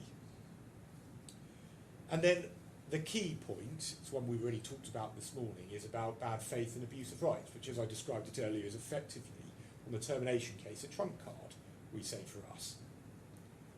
And what does that go to? Was the termination in bad faith?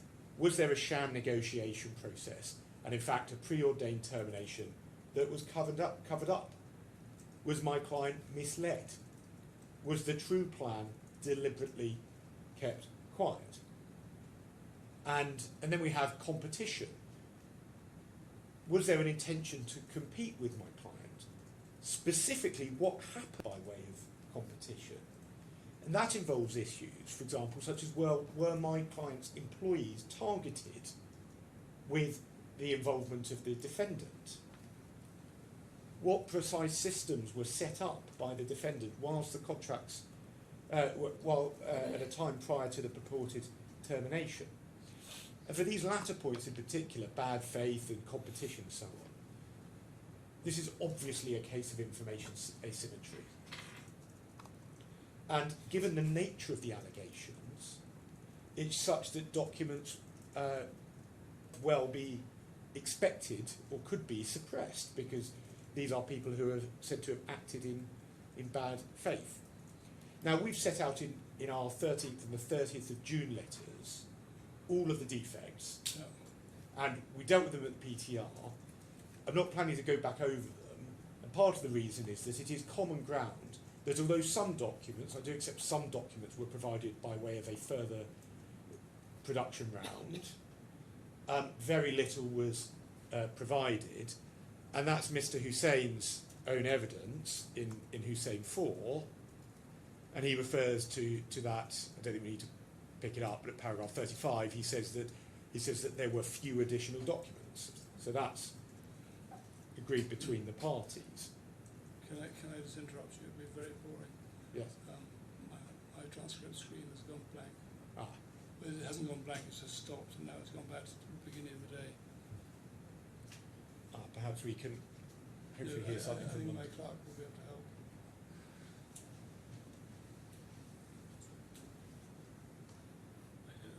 What I've done. Oh, sorry. Oh, why did it stop?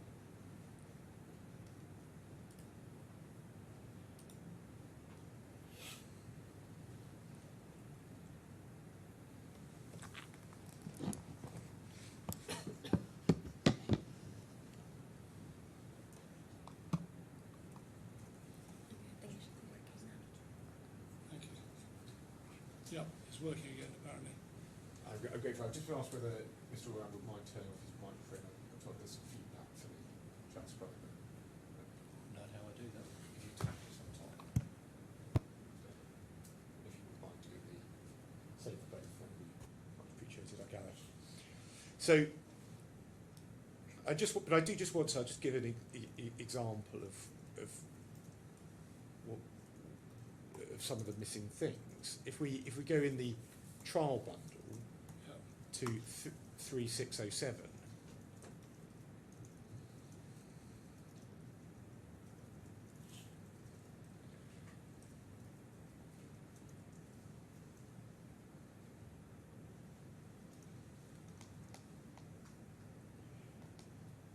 (3607). yes, and it's at the bottom of the page, an email, or sorry, halfway down the page, an email from Mr. Sahu to my clients.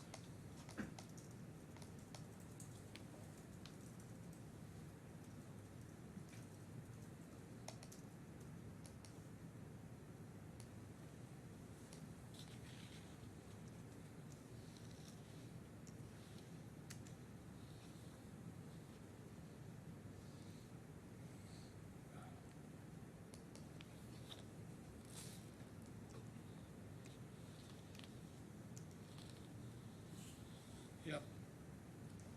Now, this is the 3rd of July email, and we talked about it a Yeah. bit this morning. So, we say this is all a sham. There was a decision already made to get rid of my clients. And just going, if we're back to page 3-5, Mm-hmm. a very short timeline is given. My clients respond, setting out a proposal.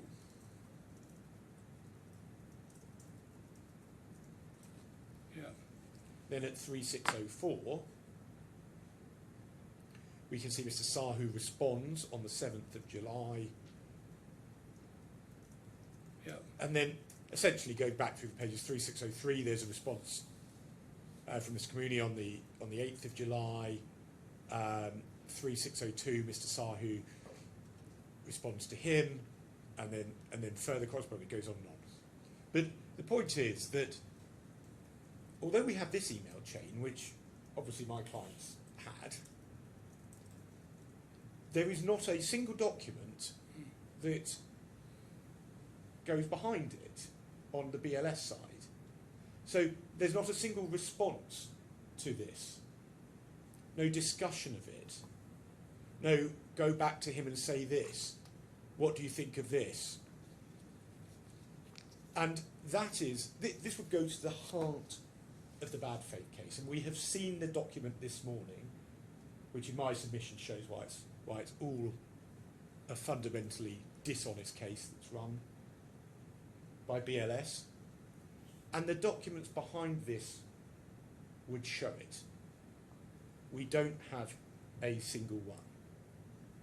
We don't have the documents pertaining to the correspondence with the Spanish ministry, even though this email chain refers to Spain setting requirements, for example.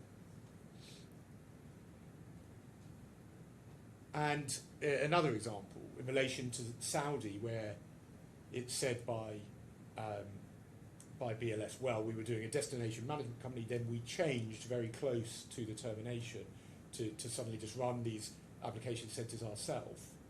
Well, there were some documents they provided about destination management company. They think they're helpful to them. Not a single document showing about how they came to apparently make this change, or, for example, to get Mr. Tiara to work on the visa application centres. Just nothing at all. And it's absolutely central to this. And look, my learned friend, in fairness to him, didn't dissent last time from the proposition that there were vast swathes of missing documents. And it's common ground that this hasn't been addressed. So this is fundamentally tying our hands behind our backs, and it is preventing a fair trial. Now, I won't labour the history. I'm sure Your Excellency is well aware of that, but we have been blocked at every step of the way.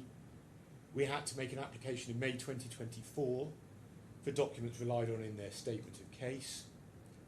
The response to our request to produce were utterly spurious, saying every document was confidential, saying if you had an English law contract, it meant that no documents were disclosable. We then had a completely lamentable failure under the first document production order, and that led to eventually the consent order that they agreed to on our application for the second document production order, which set out, specifically in response to all these failings, specific keywords, custodians and repositories. It was meant to address that. And then that got us to the order that was then made at the PTR. We can see that in the trial bundle at 273.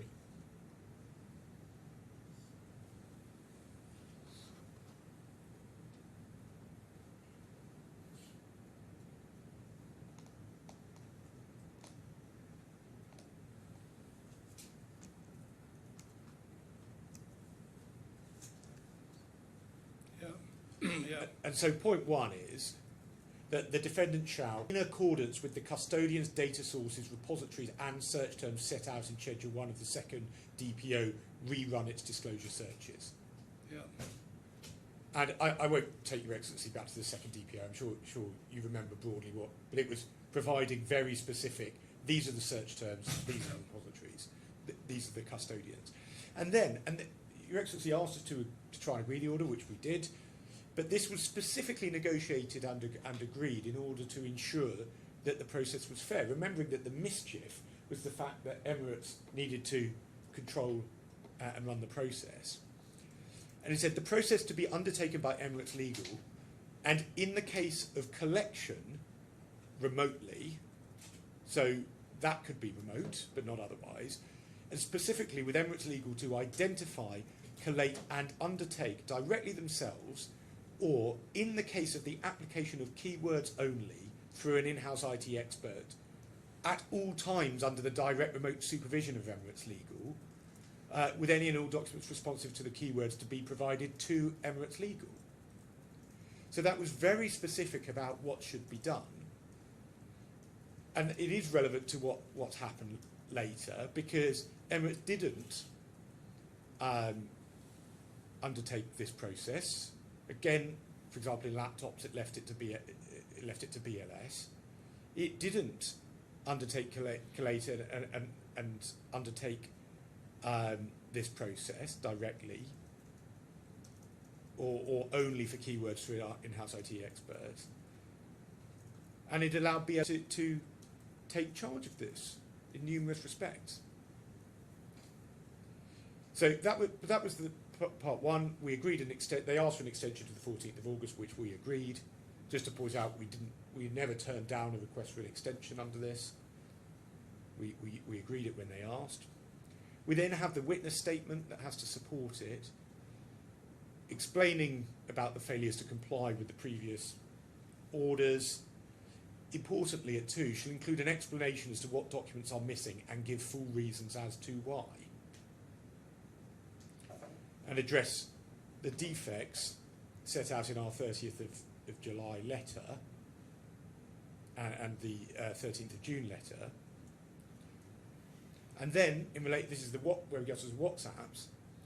So Mr. Sahu and Mr. Agarwal had to explain whether they're willing to provide their devices, then why they're not available, when they were lost, how and in what circumstances, whether other messages have been lost.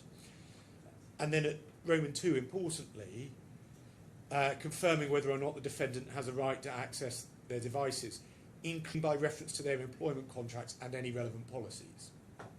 And as I say, both of them referred to policies. Mr. Sahu referred to his employment contract. Agarwal did not do so. And then, of course, we made our 28.5 requests for the documents that were mentioned, which has just been ignored. And then, responding to the matters set out in paragraph 22 of the 30th of July letter. Page. So the 30th of July letter, apologies one moment, is at 1095 of the supplemental bundle. And paragraph 22 is at page 1098.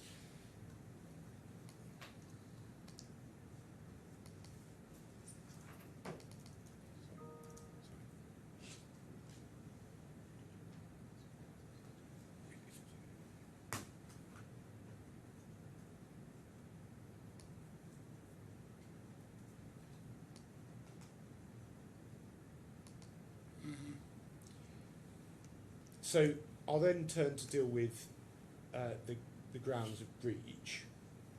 And I'll start with keywords, which we say is an extremely serious breach, which was designed to, and in any event have the effect, that we just did not get meaningful or proper disclosure in this case. So it is common ground that the second DPO, which had to be complied with under the PTR order, specifies the keywords. And it is common ground that rather than those keywords being applied, what they did was they applied those keywords and then applied further keywords and only reviewed documents that responded to both. And there's further keywords are cumulative rather than alternative. Yes, so it's what they have actually done is instead of the keyword, let's say the keyword is non-compete, Yeah. rather than the keyword being non-compete, the keyword is now non-compete and then one of the other terms that they've imposed. So you only get the documents that answer to both. The answer to both. And obviously that hugely cuts down. But so put simply, this is not what they were ordered to do, and they know it's not what they were ordered to do. And what's admitted by Mr. Hussain in paragraph 5.3 of Hussain 4 is that the entire review exercise took 15 to 20 hours. So less than 2 days, person days, to review every single document. Now, in my submission, that shows very clearly why something has gone incredibly badly wrong. The idea that the total time required to review documents on a case of this sort is 1.5 days is just manifestly inappropriate. Now, it is correct that some of the results were, it did bring up a lot of keywords, it did bring up a lot of responsive documents. The number is about 500,000. Yeah. I accept that is a high number, but what they haven't told us is about deduplication. It's total responsive documents to any given word. So there's likely to be very substantial duplication there because a document will respond to more than one keyword, or because there's more than one custodian. Now, I am guessing, we said in our witness evidence perhaps only 100,000. They could have told us what the correct number is, but they haven't. But either way, it takes down the number from 500,000 to something that will have been much lower. Still, I accept a substantial number of documents. But there are 2 points here. So did they do that exercise of reducing the 500,000 to 100,000? No. We don't know. Well, they may have done the exercise. They haven't told us how many it would have come down So to. as far as you know, the initial exercise produced 500,000 documents, Yes, and that's as far as, that's all we know. yeah. It could be that actually they'd have ended up with 20,000, for example. Could be 100,000. If they had done what? Just for deduplication. I see. But how do you determine whether there has been duplication? Just Because by they- getting document by document. No, you give it to the e-disclosure provider, and they can just it's just effectively an electronic process that deduplicates the documents. Right. It's not. It's for large disclosure exercises. You would give how it normally should work is you give the pool of documents to the e-disclosure You give the provider. 500,000 documents, Yes, they're then deduplicated. and that's done simply by on a computer.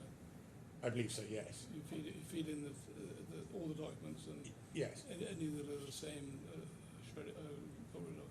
Yes, and then what actually could and should be done, and I raised it at the PTR that they could do this, is that obviously there are processes such as continuous active learning and the like, which allow for efficient review of documents. So it's partly done by the computer, and then partly based on the input of the human. So that makes the process much speedier, which is why, in the context of the kinds of commercial cases that we'll all have experience of, 500,000 documents is not a particularly large number. I mean, it's a reasonably large number, but it's not something that's particularly out of kilter. But in any event, there are 2 answers to their point saying, well, some of this brought up very large numbers of results. The first answer is, well, you can't just ignore the court order. You can't just say, well, in which case I will breach the court order. And that is part of the pattern where they kept doing it, and we brought it up at PTR. They apologised for it at PTR, where for previous document production orders they just breached it. If they had come to us and said, for example, they chose one keyword, which is BLS. Obviously, it's going to bring up a very large number of documents.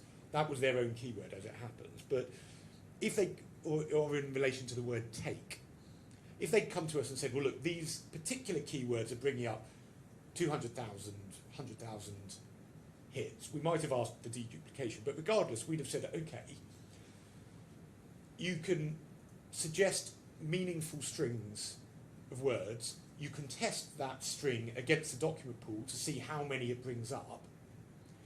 And then, on the basis that it doesn't unduly cut it down, we could vary those particular keywords that would cause you a problem.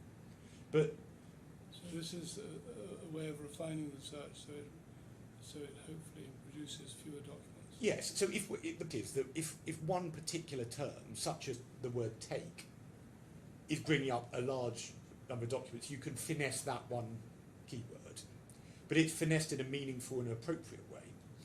But the other point is that they have applied all of these strings to keywords that on any view didn't bring up disproportionate numbers of documents.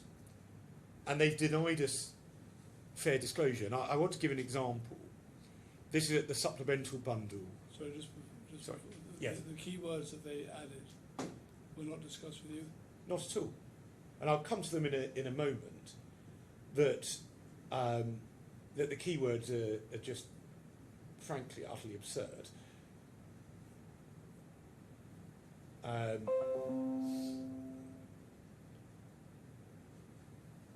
So, well, would it help to see those keywords now? Well, whatever you think would help me understand. Okay, well, let's. We can see them at page 1162 of the supplemental bundle.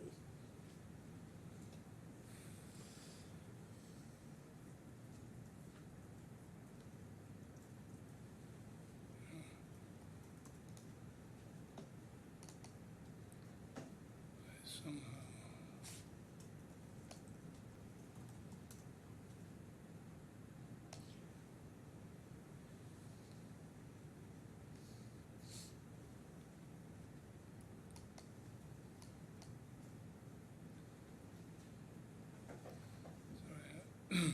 a second. Page what? 1162.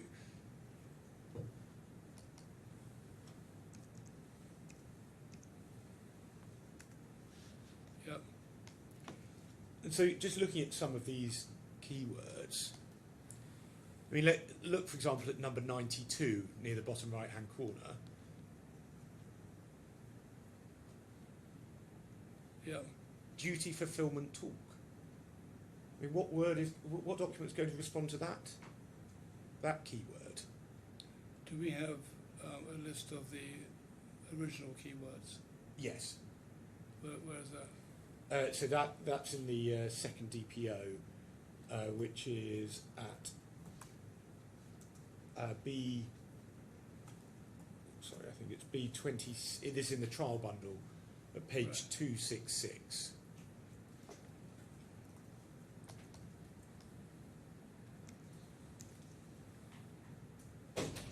Yep.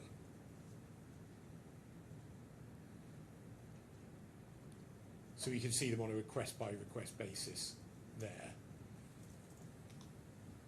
Mm-hmm. Yep. And then, I mean, just to point out, I mean, this is why the idea that they could just apply these unilaterally. So we have so I gave one example there. If we look at some others, if we look at numbers 67 and 68, Yep. Article 3 CTL, Article 211 CTL. Now CTL is an abbreviation for the Civil Code that was adopted by their counsel in his defence as a way of describing a legal provision. The idea that contemporaneous documents were going to refer to Article 3 CTL as a phrase or Article 211 CTL is just ridiculous. And then to give some other examples, we've seen that non-compete was a phrase that had to be used. Then they've included a couple of non-compete focused keywords at 72 and 73. And the phrase that would have to come up is meaning of non-compete and scope of non-compete. I mean, it's not even good English. The idea, but in any event, both of these phrases, the idea that a document would include those phrases is vanishingly unlikely.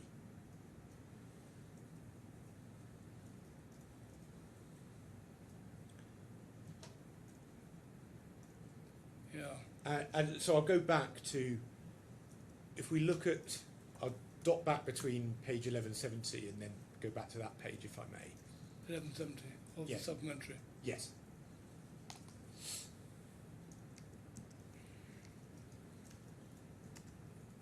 Yeah. Now we can see at line 12, the search term is Chiere Kista Mare Co. Yeah. That is the name of the replacement subcontractor for two of the contracts, Yeah. both Iranian ones.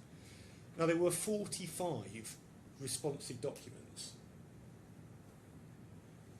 Now the idea that they should not have had to review 45 documents,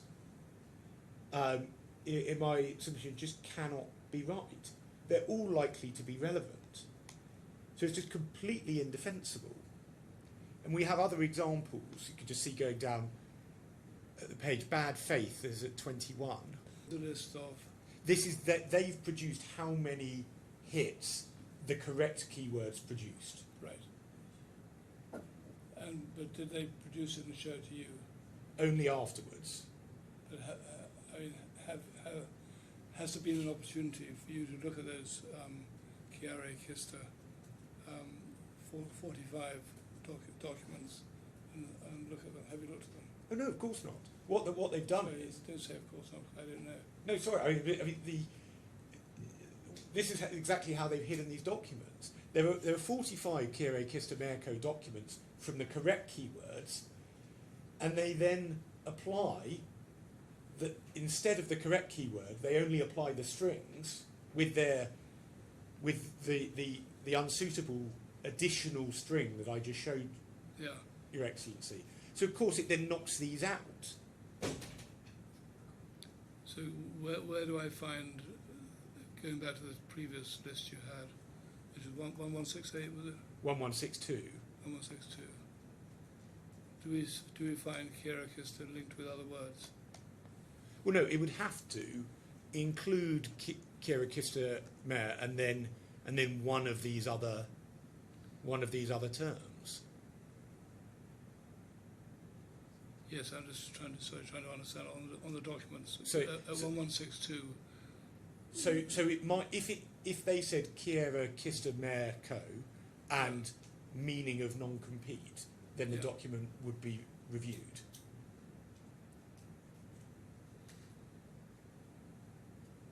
Yeah. Okay. If it said and a fraction of time, for example.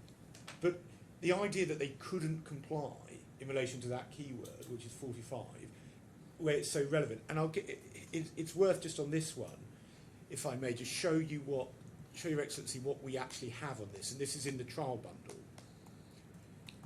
and this is at 3756.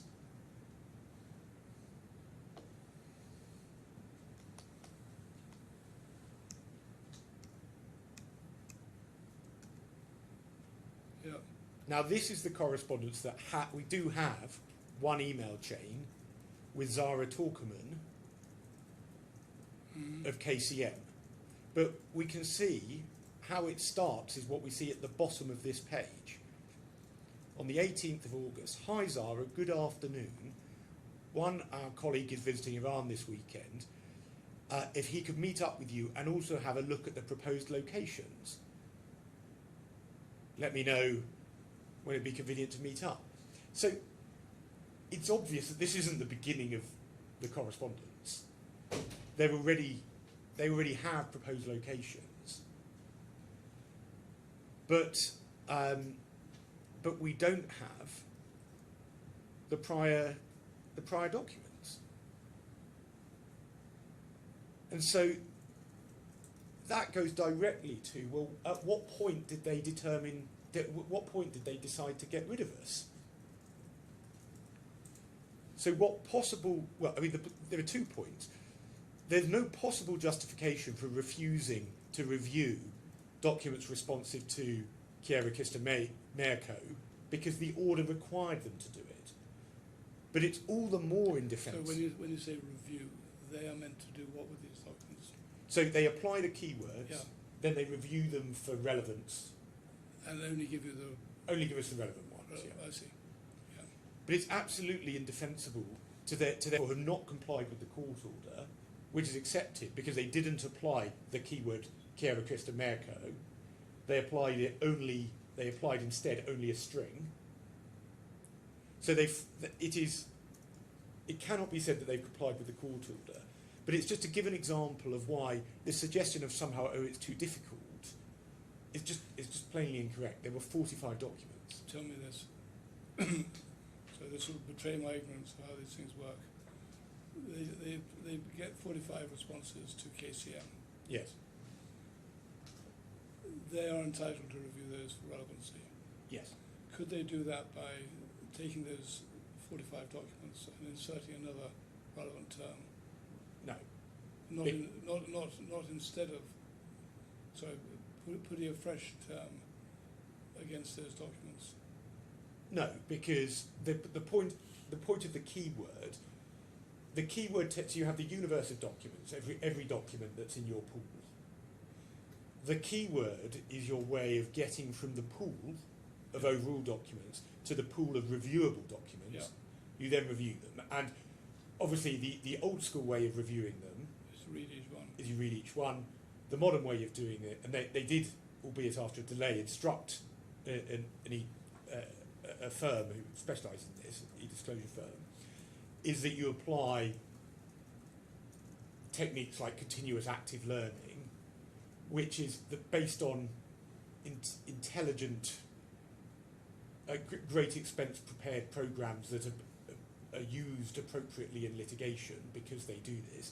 You use a combination of human review plus then once you've done enough human review, computer review too, and the computer becomes as accurate as the human. Perhaps more accurate is the way these things are going. but that's how you review it. Once you have the document, you have to check if the document is relevant. So the point is, if there was a document that said Chiara Kistamerco, and it said we are going to, and like the document we saw this morning, in June, it says we're going with Chiara Kistamerco. Yeah. That document is likely to have been excluded. In fact, will have been excluded if it says we're going with Chiara Kistamerco, because it doesn't meet any of the other strings that they've imposed unilaterally. I understand that if you combine the new term with Chiara Kistamerco. But once you've got your 45 documents, Yes. you can subject them to a new relevancy test, and you can do that electronically, computer. Well, it depends on. I mean, for 45 documents, you probably won't bother, Okay, but yeah. I'm just using that as an Yes. example. That is, but there is a. But the fault is in combining the two stages. Yes, because there are two fundamental different things that one has to do, which is there is a way of searching within a pool to get you a review pool. Yeah. And then once you have a review pool, you have to review every document. And it's either done by a human or by the system. Either reading it or... But every document is individually reviewed. What they have done is, whether it's 45 documents or 5,000 documents, they only review any that a tiny proportion, if any, of those documents. Right. And now we can see this if we... Sorry, give me a sec. My transcript has stopped. Lena, do you know why?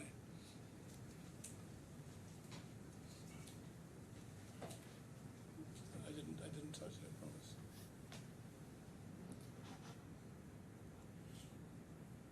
I just do that. This wasn't me.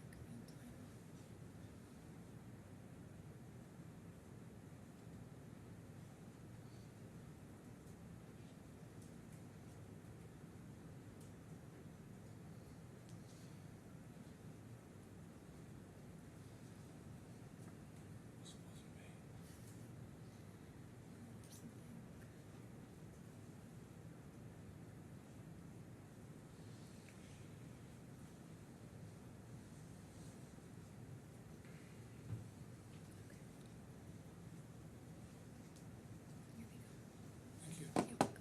Okay, thank you.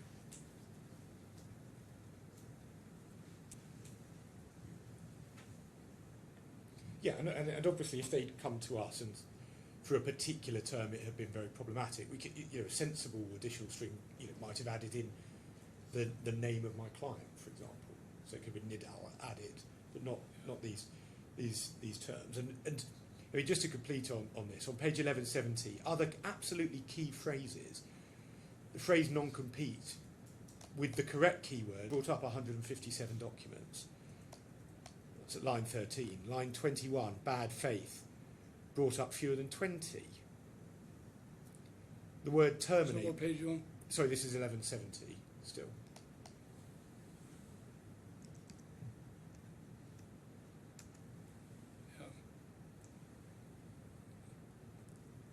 Yeah. And it goes on and on. But I want to give one worked example that I can show of just how extraordinary and how unsatisfactory the process is. If we go to page 1172, still in the same bundle, please. Yeah. So we can see that in relation to request 6, which is at the bottom of the page, Yeah. there were about 800 documents. Yes. So entirely unproblematic. Indeed, once they're deduplicated, numbers likely to be smaller than 800, easily could be reviewed. So where do you get your 800 from? Sorry, just adding up every single number in that see. table. Okay. Yeah. Now we can see what they in fact did. So they ought to have reviewed that number. What if we go to page 1163?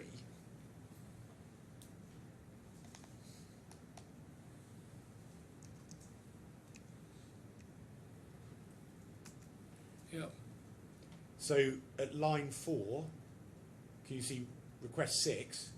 Yeah. Total emails identified, output 1. So out of the 800 documents that responded to the keywords, because of their application of strings, they reviewed 1 document. It's not additional documents. These are for the entirety of the disclosure process in relation to request 6. They looked at 1 document. In my submission, that shows just how abusive their process was. Because for request 6, they effectively made it that there were no documents. They orchestrated that. They should have reviewed 800, they reviewed 1. And do we know how the 1 was chosen? Yeah, well, yes, it was through the original keyword, the correct keywords, and then applying their, but requiring also that you had to have one of their additional ones. That's why what they did was so inappropriate, and it's a good example of how their keywords were designed to cut out relevant documents. Now, for request 10, Yeah. so, which is at line 7, they reviewed 75 emails in total. We don't need to go back there. I've done the maths, but at the previous page, we can see that there were 10,000 documents that were responsive to the keywords, and they have changed that so there were only 75. So it is making this disclosure, that it's making the process effectively worthless. It is perverting that process and making it, it is designing it so that relevant documents aren't provided. And so it's no surprise that we don't have the documents, because we can see that there are 10,000 potentially relevant documents, but they don't read 9,925 of them. They just throw them away. And so, we do, given the scale of this isn't a disclosure exercise. It is not, the court has ordered this. It is not what the court ordered. It's the opposite of that. When were you given this information? We wrote to them complaining about the process that they'd undertaken. We first wrote to them. They provided the disclosure on the 14th of August. I wrote to them on the 16th. That letter is at 11:53.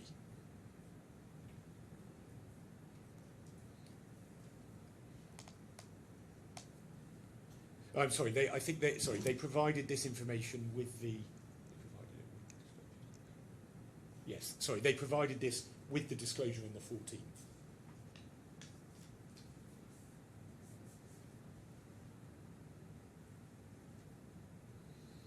But as I say, we raised this 2 days later because at that point we were trying to save the trial. Within 2 days, we wrote to them saying, "This is all wrong." And this is a really instructive part of this story, which is that they told us to get lost. Where's that? So we can see their response at 11:65. So before you go there, what's the relevant paragraph of? Is really paragraph 5, is it? Sorry, Of your letter of 16th August. so that is 1153. it's a paragraph 8 at page 1154. Right.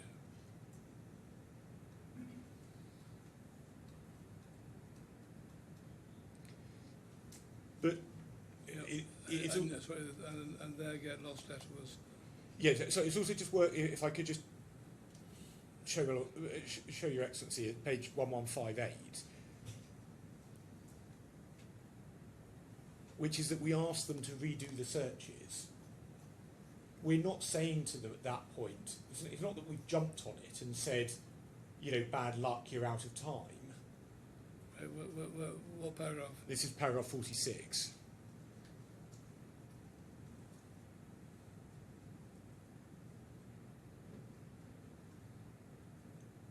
Yeah. So we're asking them to put it right. And if they had wanted to do so, there could have been engagement between the parties to try and deal with these deficiencies. And then what we actually see is at 1165 is their response on this. Give me a second.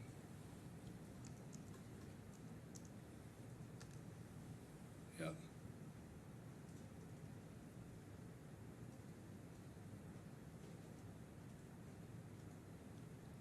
And at paragraph 16, they say, well, we're not going to do what you ask us. So page 1168.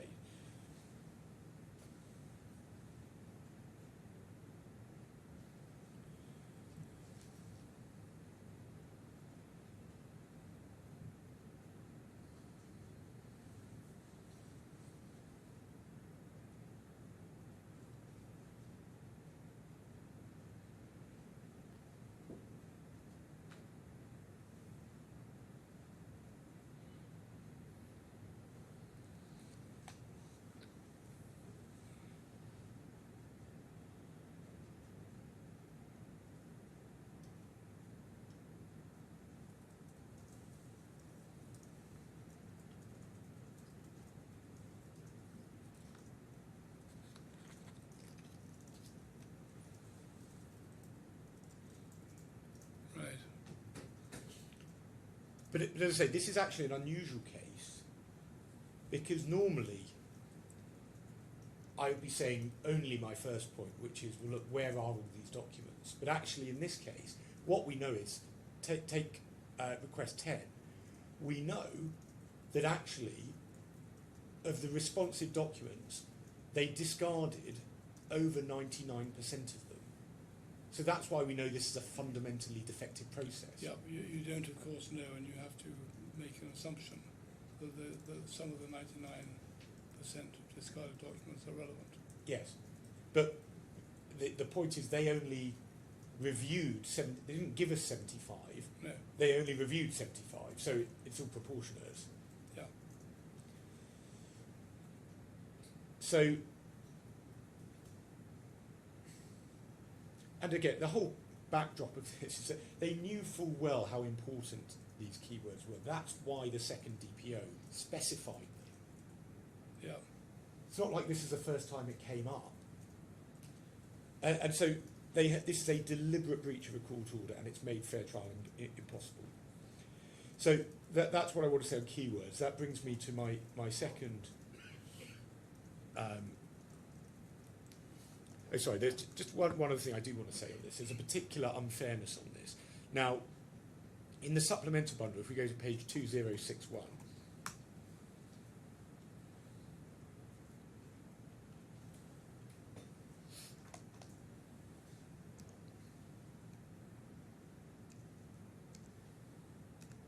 Yeah.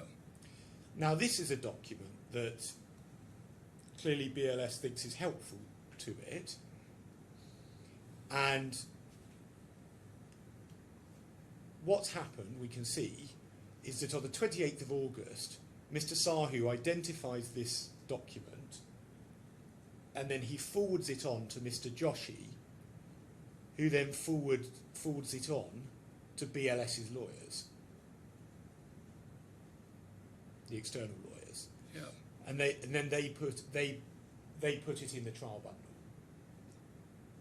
So what we actually know is happening, that while at the same time they are telling us to get lost,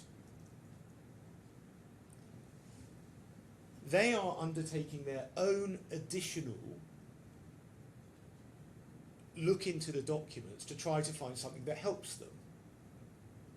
And then if they find something that they think helps them, they provide it. And we see that there's another example a little bit later on in the. Well, just show me on that example what exactly you're referring to. Sorry, what? 2061. Well, it's a little bit unclear why they think it's helpful to them. Yeah, but what is happening? Canoe is another outsourcing provider, and this is at the bottom of the page. Yeah. And in November 2022, Canoe is saying, congratulations to you and BLS for retaining the Spain visa outsourcing contract. Yeah. And then effectively it's introducing Canoe to BLS as a potential partner. Yeah. As I say, this is not the only example. There are other examples. We've had a few of these. But why it's so important is that not only have we had entirely deficient production, but at the same time, they are searching for documents that they think will help them, and not under a court order, just producing whatever they like when they think it's good for them. So we have a completely one-sided process where not only have we been shut out from proper disclosure, not only have they told us to get lost when we've tried to put it right, but instead of putting it right, they're spending their time instead trying to pick out individual documents that they think are helpful for them. So the punchline of that is that it even further imbalances the nature of document production in this case.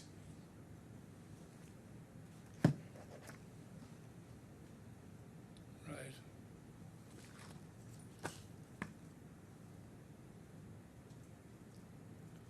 So that was, I was going to move on to the WhatsApps. And Where are they? well, the answer is we predominantly don't have them, but it's one thing I just wanted to start with is to show that from the very limited WhatsApp disclosure we have received, it's apparent that that WhatsApp was regularly used for business, and we can see that, for example, if we go to page 79 of the supplemental bundle.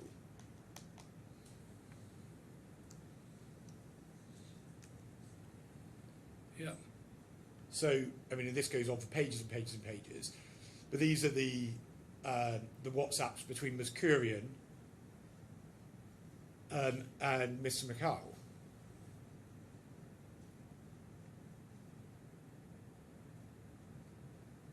And so they obviously were using WhatsApp. We obviously have these because they're on our side. My client has these WhatsApps.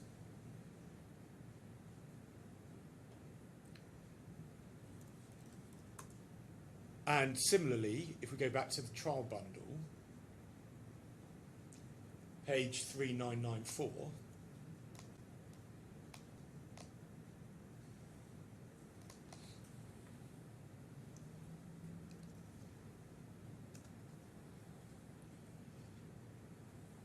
this is Mr. Sahu, and he's WhatsApping my client again. So we have these. We produce these. So this I can understand is a recognisable WhatsApp form. Yeah. The other one you showed me looked like a telex. Looked like text messaging. Yeah, so I think it's just an extract that can be taken from WhatsApp. Really? Okay. So it can be downloaded. Yeah. And then, just out of fairness, obviously we have, there's been this sort of voluntary disclosure by them where some of them provide some WhatsApps. But it's just to show, and this is back in the supplemental bundle, at page 134.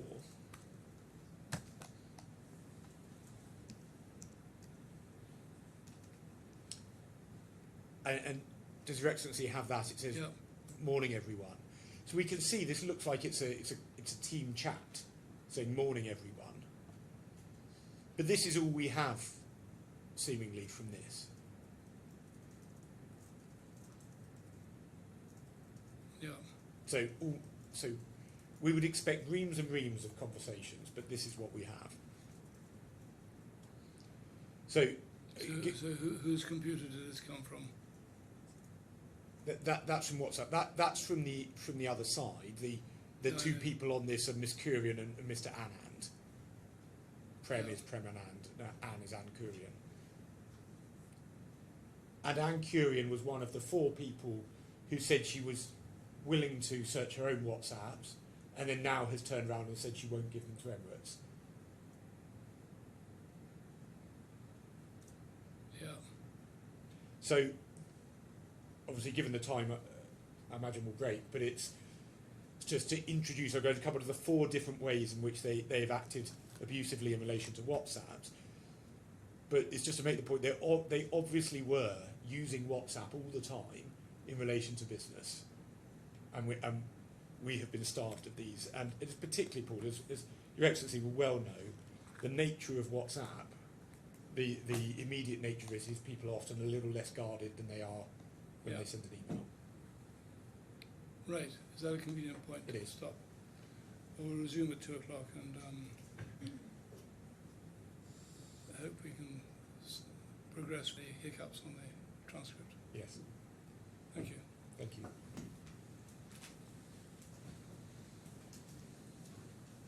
Yes. Yes.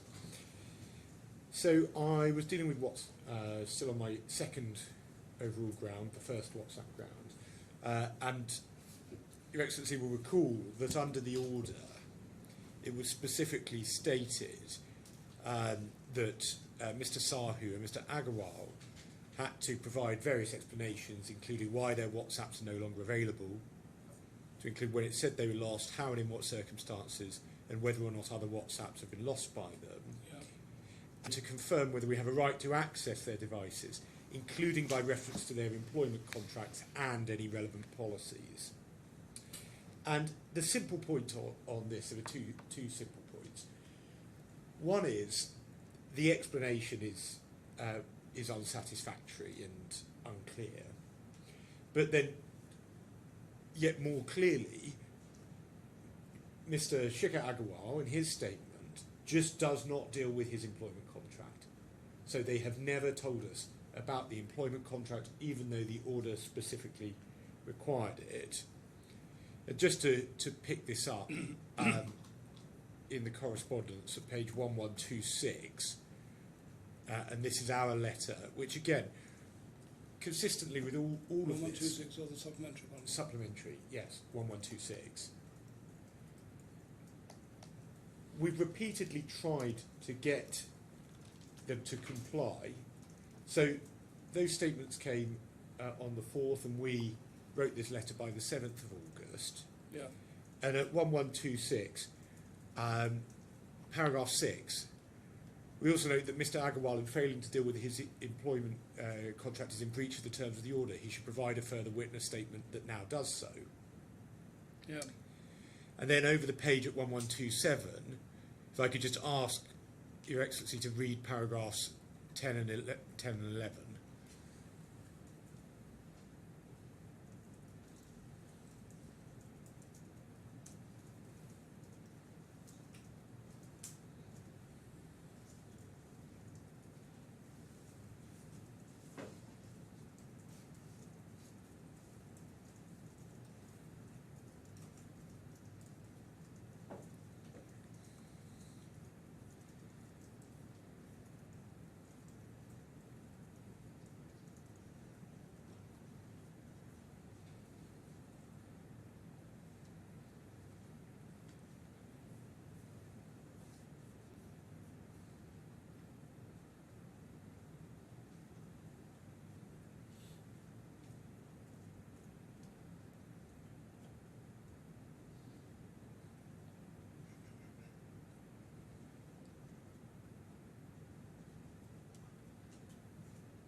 Yeah.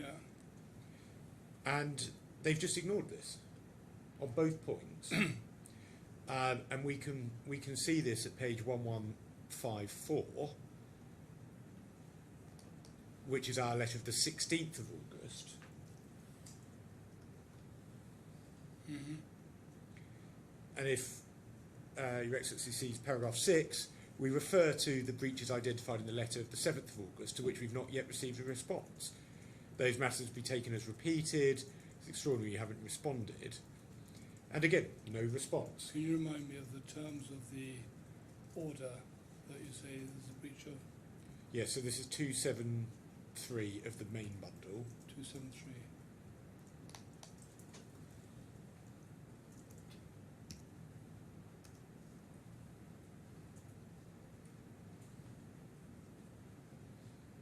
Which part? So this is paragraph 3A, and it's both Roman 1 and Roman 2.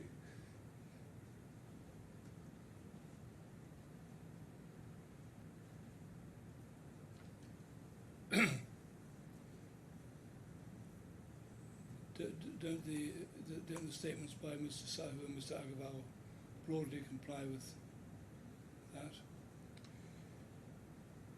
Well, I accepted in respect of Mr. Sahu, point 2, he has dealt with his, by reference to his employment contract and any relevant policies. No, I'm talking about the circumstance in which the WhatsApp messages were lost. Yes, so it is fair to say that they have provided some very high level information about it. I accept that it is more difficult in terms of the authority. I know my learning friend relies on it in terms of whether it strictly is a breach. The point is, it is, on this I would say, it is part of a consistent pattern which is then made far worse by Mr. Hussein's statement, which I'll come to in a bit. It's a consistent pattern where they refuse to provide clarifying information in relation to deletions. Yeah. But I think you, for striking out, or whatever we call this, you have to show a breach, don't you? well, no, I have to show one of 3 things, any one of which will do. Point 1 is significant risk of that we don't get a fair trial. Yeah, because of breach. You can't just go along to court and say, we're not going to get a fair trial. They haven't done anything wrong, but we're not getting a fair trial, therefore strike out their defence. Yes, I accept that. And that's nonsense. I accept that. Yeah. But point two is deliberate, ongoing, effectively trying to preclude a fair process.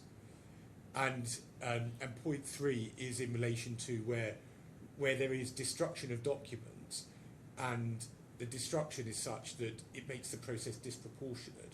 And in circumstances where we have asked them to provide clarifications and they refuse to, that is a matter to be taken into account. But I accept on that point the fact that Mr. Hussein hasn't dealt with it is a more significant point. Right. But that then brings me to, and this is all then feeding into a broader point, which is in my submission they have deliberately suppressed the position in relation to their WhatsApps. They've deliberately withheld the documents that would that go to whether they in fact do have access to these WhatsApps. And that is a deliberate breach of the order, because just to bring it back, the order that they have to comply with specified that WhatsApps had to be searched. And the basis on which they haven't done it is they say, well, we can't get them. So all of and in my submission that's a bad point. But regardless, what they are doing is they are. It's a bad point because it's irrelevant or because it's factually wrong. It's factually wrong. Right. But the bigger point is that there is a specific tactic of denying us documents that go to that issue that allow that to be tested, from which the obvious inference is they're doing it so that we can't see the underlying documents which would undermine their explanation. And that then brings me to point 3, my second WhatsApp point, which is about the documents that are mentioned in Mr. Sahu and Mr. Agarwal's statements. And I don't think we need to see it, but we, in that letter of the 7th of August, made the RDC 28.5 request on the basis that these were documents mentioned in the statements. And again, no response. You can see from the letter I just showed you, we then chased that on the 16th of August because we said we haven't heard back to you in relation to this letter, no response. Mr. Hussein's statement on this application, no response. They have nothing they can say on this. and I'll just go to these statements briefly, just to show why it is not arguable to say that these documents don't fall to be disclosed. So this is in the main bundle, and we can see this at 1108. This is Mr. Sahu's statement. Yeah. So and then if we go to 1109, paragraph 3, Roman 2, he says the defendant's acceptable usage policy does not authorise WhatsApp. So we've asked for the acceptable usage policy. Silence. Mm-hmm. Paragraph 5, second line, my employment contract with the defendant does not include any provision. We have asked for the employment contract. Silence. He then goes on, he then refers to the final line of that page, the onboarding policy encompasses issuance of laptops for official purposes. We have asked for the onboarding policy. Silence. And then over the page, similarly, the defendant's relevant policies apply to company-owned devices and networks. That is a plain compendious reference, which suffices for the purposes of the rule. The authorities Dubai Bank and Galadari, a 1990 Court of Appeal case in England, it's very well established. Again, no response. What does that case establish? That a compendious reference to a class of documents suffices. You don't only need to refer to my contract. If you also refer to, if you say. So you're using that to say there's nothing wrong with this answer? Sorry. So you're using that case to show there's nothing wrong with what he said? No, I'm saying that where he.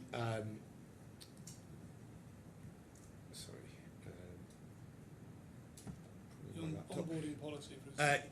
Yeah, so it's not the it's where he refers to the defendant's relevant policies. I see. That's just for that's an additional request that we have because it encompasses the compendious class of policies.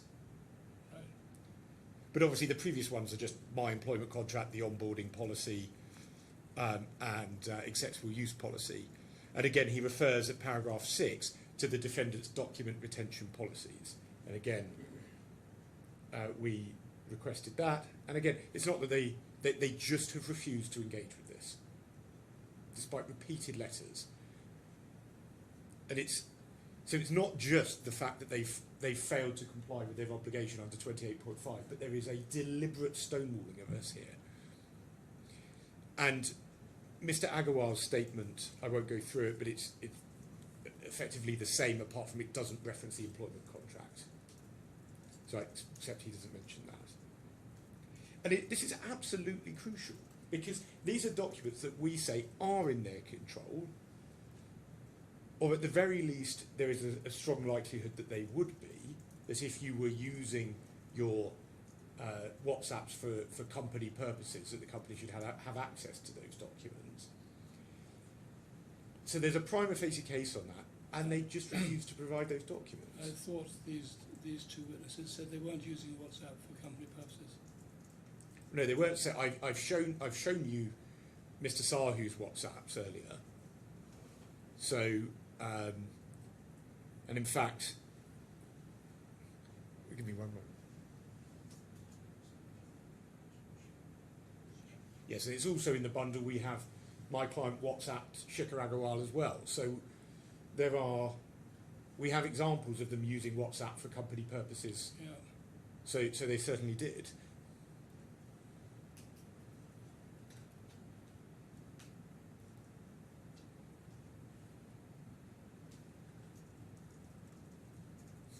I mean, in fact, really what even on taking their evidence as its face, it would be that they breached company policy.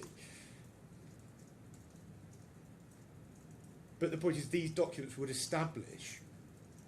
go directly to whether they say we haven't given you WhatsApps, and that's because we don't have them in our control. So they're that good, but they have failed to provide us the documents that go to that issue, even though under 28.5 they are obliged to provide them to us. And the simple point of the 28.5 ones is that I'm now at trial and I haven't got those documents.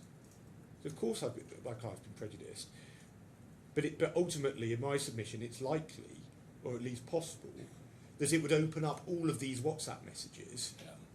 which would show everything. And we saw this morning from the document that's been allowed in that once you go behind the curtain somewhat, we know what will be shown.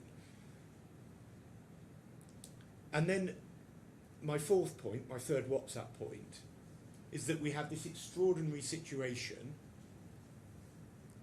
where we have 4 witnesses. Copy and pasted statements. Well, yes. I mean, there are 2 points to it. They have copy and pasted their witness evidence, but not only that, all of them, Mr. Anand, Ms. Kurian, Mr. Tiara, all of whom are witnesses, and Mr. Khan, were happy to provide WhatsApps that they felt supported them because they voluntarily looked at some of them.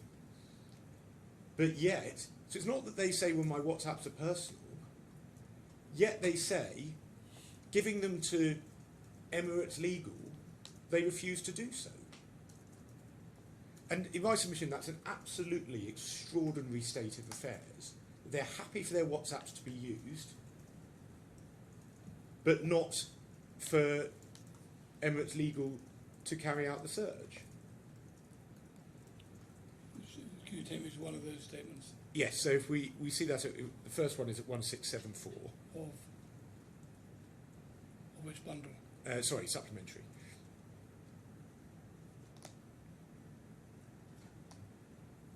One 1674. Yes.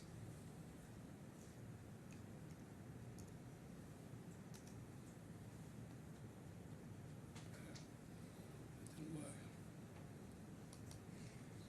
And I only need to show you one of them because it is literally, apart from their name and saying their role, they are exactly the same.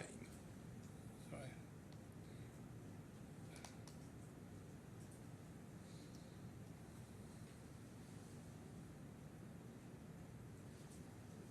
Ah.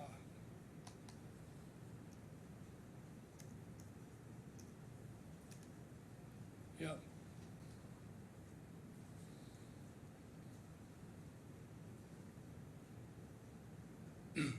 Where's the relevant bit? Well, I'm not sure. It's hard to see what there is of any relevance in this.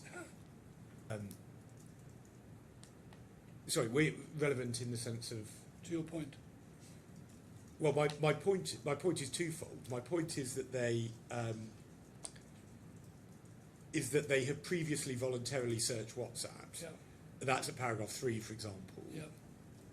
But they won't provide them now. Is it your case that the defendant can make them? Yes.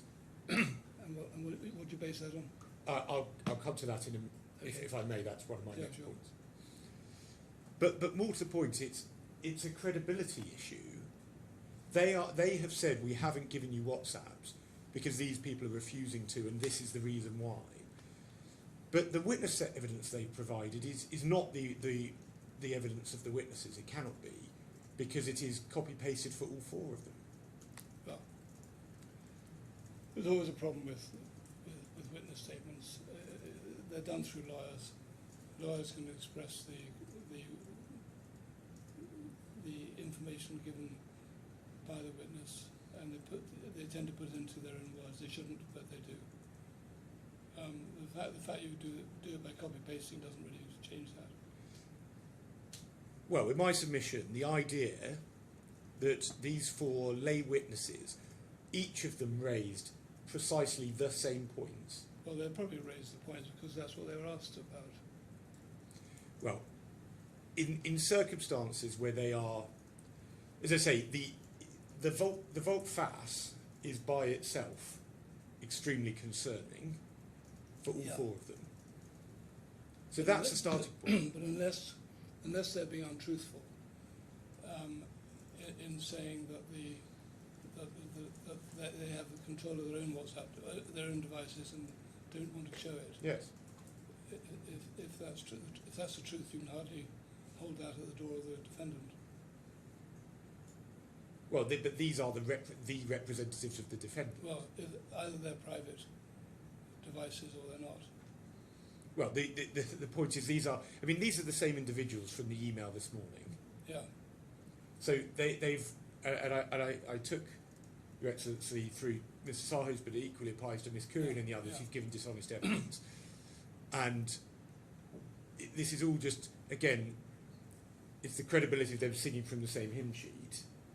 And then in circumstances where there's witness evidence which on its face is unreliable. But then it then comes to the fact that in my submission, and they have refused to provide us with the relevant documents, but actually there are a number of reasons why they do have they do have the right, they do have control of the WhatsApps.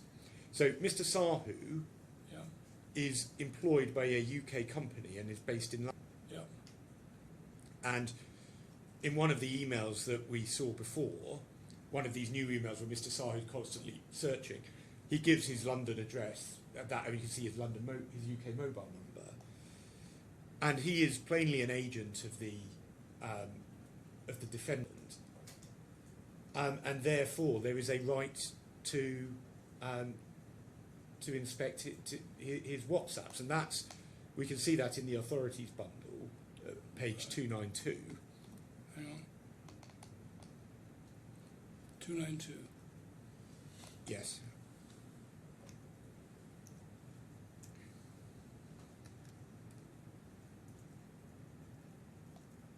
Yeah. And so what was said there is that the judge ought to have made, paragraph 50, sorry, near the bottom of the page, the judge ought to have made an order for inspection of the emails on the computer, and there'd been an argument about whether there was a proprietary right. It said the absence of a proprietary right would not affect the legal right of the principal to an inspection and copying remedy against a former agent in respect of the emails. The issue is one of enforcement as between the parties of particular rights of access by remedy of inspection and copy. And then over the page there's a summary given of the reasons. First one being, well, they're principal and agent, and then it's made clear that it's a legal incident of that relationship that a principal is entitled to require production by the agent of documents relating to the affairs of the principal. So it's a straightforward right. And then from point 3 onwards, it's then dealing with the question of, well, does documents include, in that case, email? And essentially, at some length, it was then basically explained why it's any document, including those held electronically. So, I'm not familiar with this case, but does it go as far as to say that the company is entitled to possession of the personal devices owned by its agents? yes, well, he makes an order for inspection of emails on a computer. Yes, but these are all business emails. Well, it was the same point as to whether the company could look at those. The company owns the document. Could look at the documents. Yes, even though it didn't own them. That was the point. Yeah. It was found that there was no proprietary right. But the company can look at company-related documents. You can't look at personal emails, can it? Personal letters. I don't see anything here that says it can. Sorry, give me a moment, if I may, just to make sure I address that properly.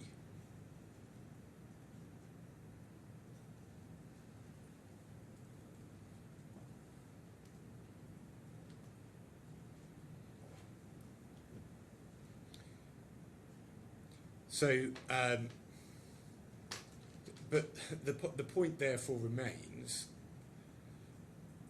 is that there is a right to inspect and copy all of the WhatsApp that relate to its business affairs, Yeah.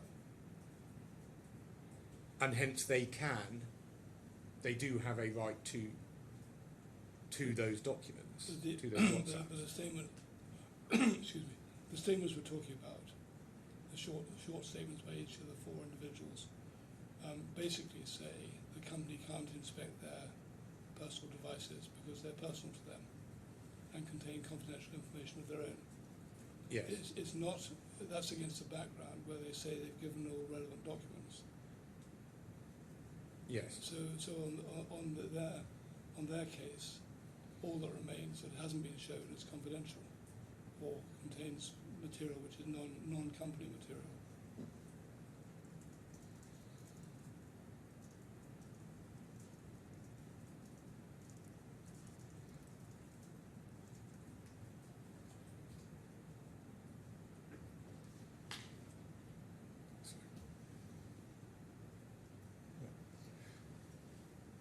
Yes, but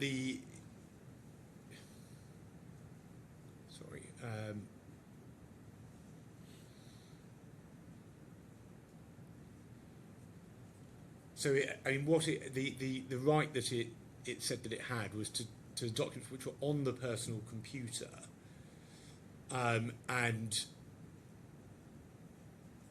then it had a right to retrieval of those documents. Whereas what is the error in the approach is that if the company, through its agent, which is Emirates Legal, requires to see it, then Emirates Legal has an entitlement to see it as the agent of itself as the agent of the company. It's acting on the company's behalf. Whereas what the witnesses are saying is that they won't show it to Emirates Legal. Yeah. That's the problem. But are you saying, first of all, that they're not entitled to take that view? Sorry, they're not entitled. They're not entitled to take that attitude? Well, this is Mr. I'm saying it only in respect to Mr. Sahu because Okay, he's in England. I can't apply my English case. But on law. what basis do you say he's not entitled to do that? Because according to Fairstar, he is obliged to allow the company, and the company can appoint whoever it wants, and that is Emirates in this case, to inspect the WhatsApps that he does, such WhatsApps as he does have. Oh. It seems to be a bit of a jump between, on the one hand, saying, which I imagine is non-controversial, that in English law, the principal is entitled to require production of documents relating to his affairs. Yes. And to go further, this seems to be a jump to go further and say, what's more, the principal is entitled to trawl through personal devices which may contain confidential information which doesn't relate to the company's affairs. Well, in this case, it was the proposal was for them or for an independent person to do so. Well, why should they show them to some stranger? Because it's incidental to, it's effectively accounting. For an agent, it's accounting for the relationship to the principal. Well, okay, I hear what you say. But then, more generally, and this is in my submission an important point, they have relied on contracts and policies that they haven't in fact provided. Yep. Have refused to provide in breach of their obligations, and that takes us to some contracts that we have seen. So this is at page 3242. Supplementary. No, main bundle. 3242. So we can see this is a contract of a Mr. Varsi, Yeah. who his role in Saudi Arabia will become important at a certain point, were the matter to proceed. Then at 3243,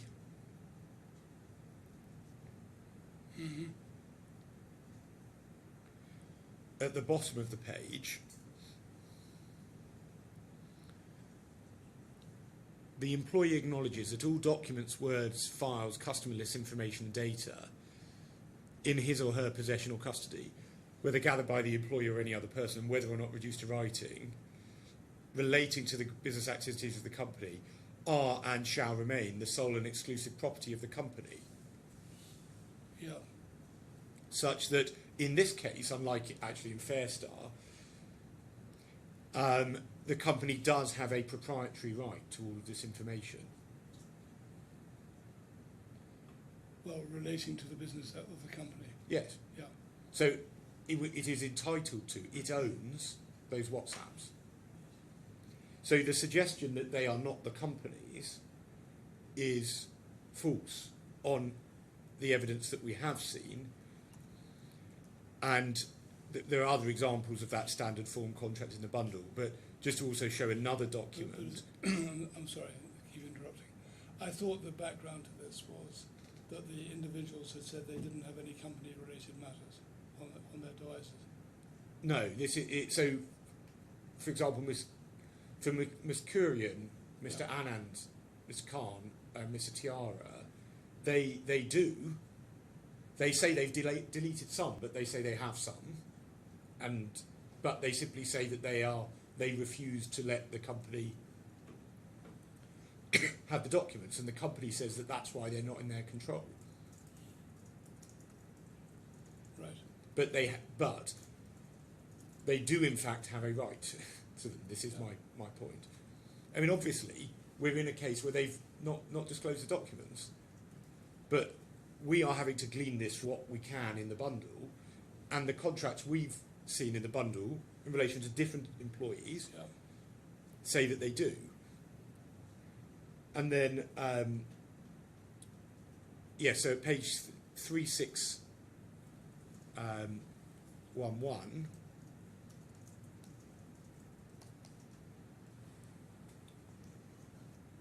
Sorry, that's just the same point. I don't think we need to go there. And it's in the supplemental bundle at page 1179.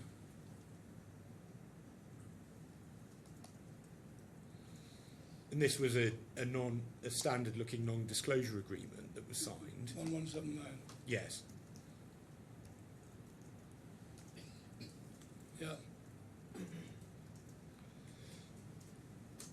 Paragraph 6, clause 6, the employee undertakes that on termination of his employment with BLS or at any time, BLS may request to promptly deliver all memoranda, notes, record reports, manuals, any other hard copy documents or electronic data, all originals and copies of all documents, records, software programs, media and other materials belonging to BLS or containing confidential information, including all copies or materials of materials he may possess or have under his control.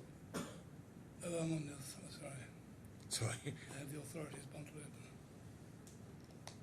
Sorry. 1179. Yes, of the supplement. Yeah. And you're reading from? Clause 6. Yeah. Employee agrees and undertakes. Yeah.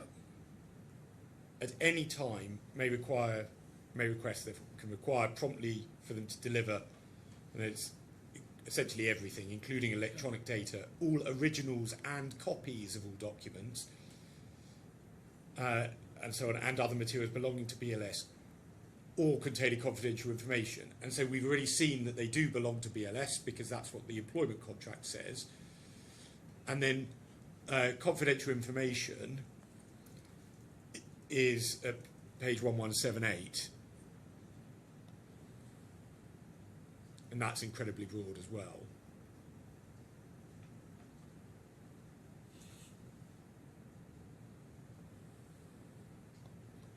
Yeah. And that includes Roman 3, information which is made, written, discussed, developed, secured, obtained or learned, A, solely or jointly with others, B, during the usual hours of work or otherwise, C, at the request and upon the suggestion of BLS or otherwise, or on BLS's premises or otherwise. So any WhatsApp sent on from a BLS office or during any working hour, and in fact it says or otherwise, is BLS's confidential information. So this provision is as widely worded as it possibly could be, really. But either way, they have a right to anything that's confidential information or anything that's owned by BLS. And so these are the standard form documents, which clearly provide that BLS has control of the WhatsApps. Now, I accept that this is Mr. Varsi, and there are some other standard forms in there similarly.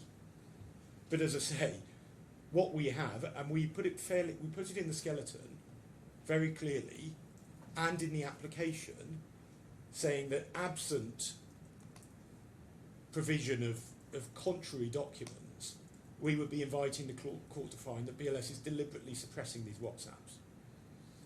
And once again, they have failed to take up that invitation. It would be very straightforward for them to have just provided a copy of the policies or the employment contracts. They must have them. But of course they haven't done so. And so that's why we take the 4 points on the WhatsApp can be taken together,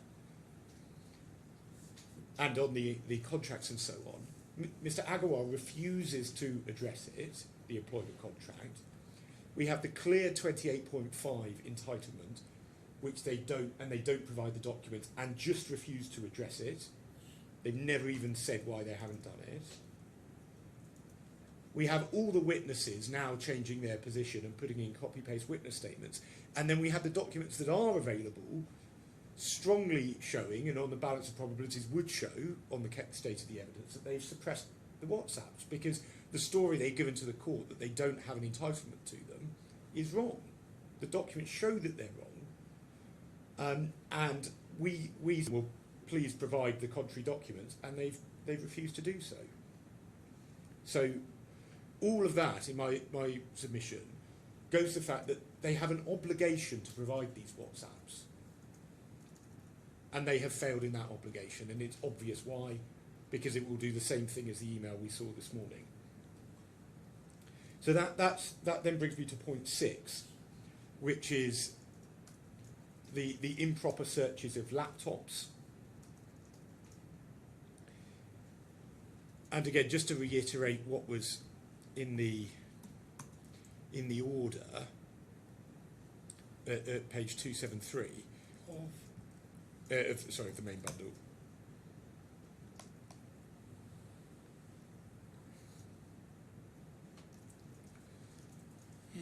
But just by way of context, as Your Excellency will remember, our complaint, one of our specific complaints at the PTR that the order was meant to address was we said they have delegated the search of the laptops. Yeah. And so the whole point was that they were meant to do it themselves. Emirates were meant to do it themselves rather than BLS. And we can see that was reflected in paragraph 1. But again, the disclosure, searches and review, the process to be undertaken by Emirates, in the case of collection remotely, but it was still to be done by Emirates. And Emirates had to identify, collate and undertake the searches. And they had to do that either directly themselves or only for applying keywords through an in-house IT expert at all times under the direct remote supervision of Emirates, so that they were being overseen as they were doing it. Well, they didn't in fact do any of what they were required to do, and we can see this at 1148 of the supplemental, which is Mr. Hussein's 14th of August statement. Yeah. And this is at paragraph 11. So it said, second line, local laptop searches could not be fully conducted due to impracticability within the short time frame. Customers are dispersed globally. And says further, the defendant has assured us that all relevant laptop data was mirrored in emails, and we relied on this in prioritising email searches. So they haven't in fact searched the laptops at all. And again, this is a deliberate decision. They don't seek an extension. When they asked for one, we gave them an extension. they just say, well, we're not going to do it, and we rely on the defendants. But of course, the whole point of Emirates doing this was so that we weren't relying on the defendants. So that's the problem with that. And then we then get a slightly different position in Hussein 4, paragraph 18, page 1656.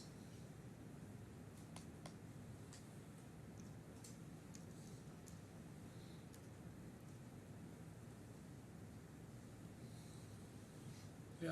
So what Mr. Hussein now says is that he did view one search of a laptop of Mr. Fazil in real time. Paragraph 18, I'm sorry. Yeah. So he says that Emirates had limited supervision of this process, and he briefly observed the remote searching of the laptop of Mr. Faisal. And then he says further on, about 5 lines further down, given the extensive exercise carried out with email searches and logistical challenges and the overall time constraints, Emirates Legal could not oversee every search in its entirety, but I'm satisfied from the process that I did witness that the searches were being conducted correctly. But I mean, that's just an admission of a failure to comply with the order. And again, with laptop searches, they need a bit more time. We raised this, again, on the 16th of August. They've had 2 weeks. There's been no attempt to deal with this. And on the other hand, and in fact, again, they told us to get lost. And so they've gone back to relying on BLS doing its marking its own homework, when the whole point of the order was that was what BLS shouldn't do.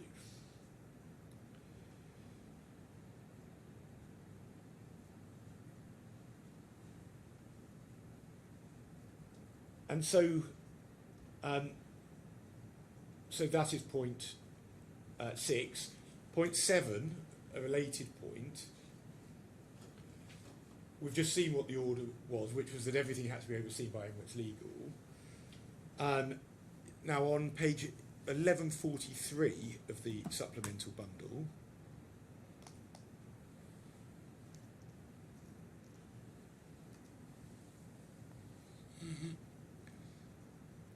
so what actually has happened is the process, which hasn't really been overseen by Emirates, but to the extent it even has, the documents get put on a hard drive, and then BLS takes custody of that hard drive and then hands it over to a service provider.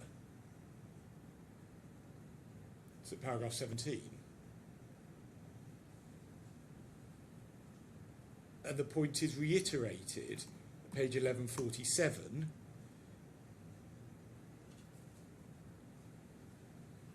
at paragraph 8.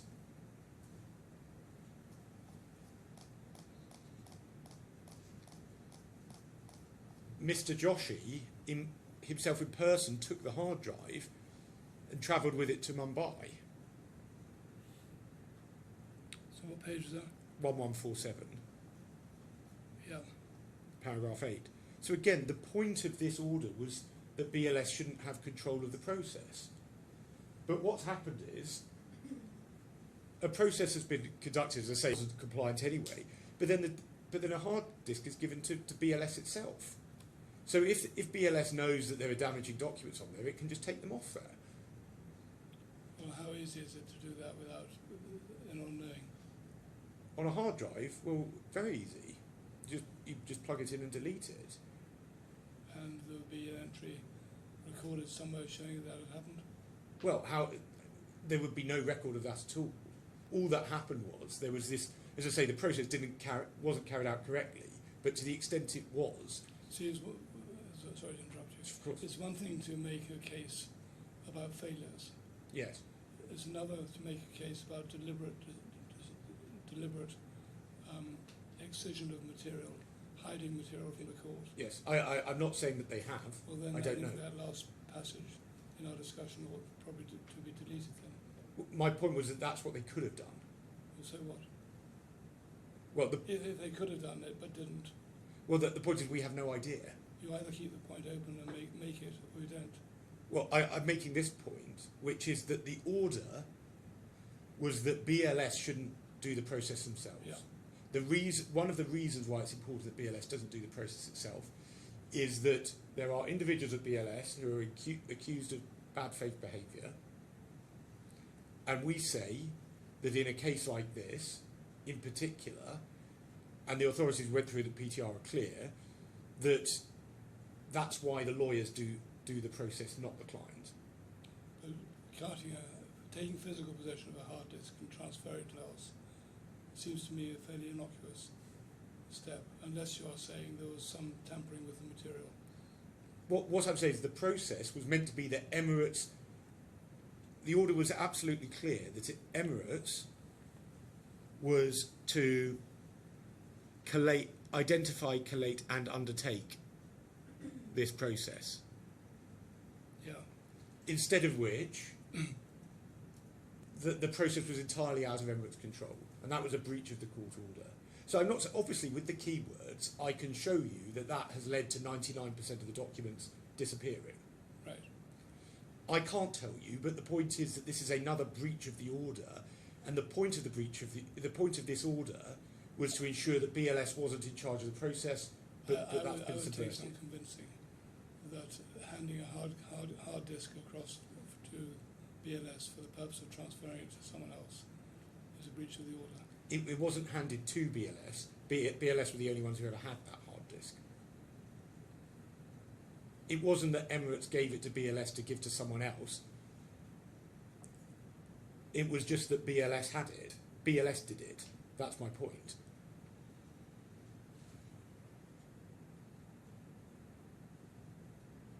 Right. So it was a BLS only process. Then that brings me to point 8. And we can go back to the order, which is at page 273, again, of the main bundle.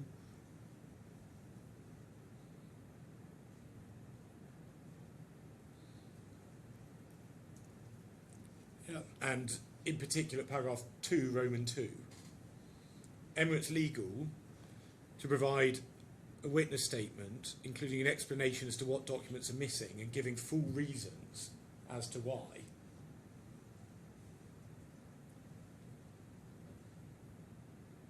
So the starting point in relation to this is supplemental bundle 1109.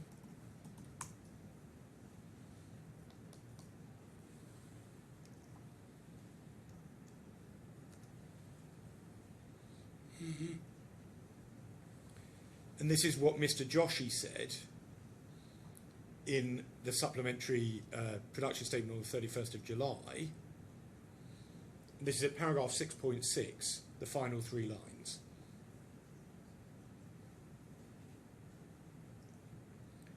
So he says the reasons for claimant's grievance regarding document production is attributable to routine data management practices, device changes, or the absence of a requirement to retain them beyond immediate business needs.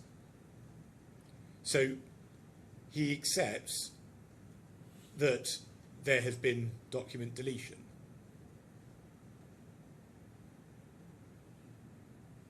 Yeah.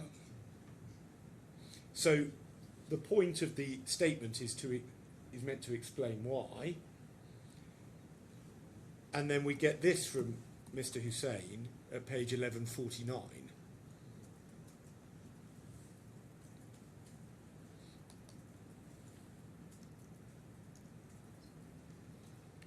And this is at paragraphs 18 and 19.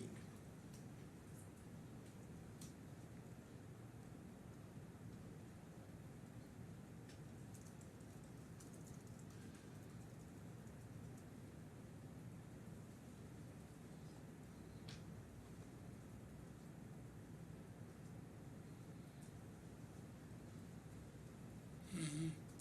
And so Mr. Hussain denies that any document is missing. My submission, that's absolutely extraordinary in the light of Mr. Joshi's statement.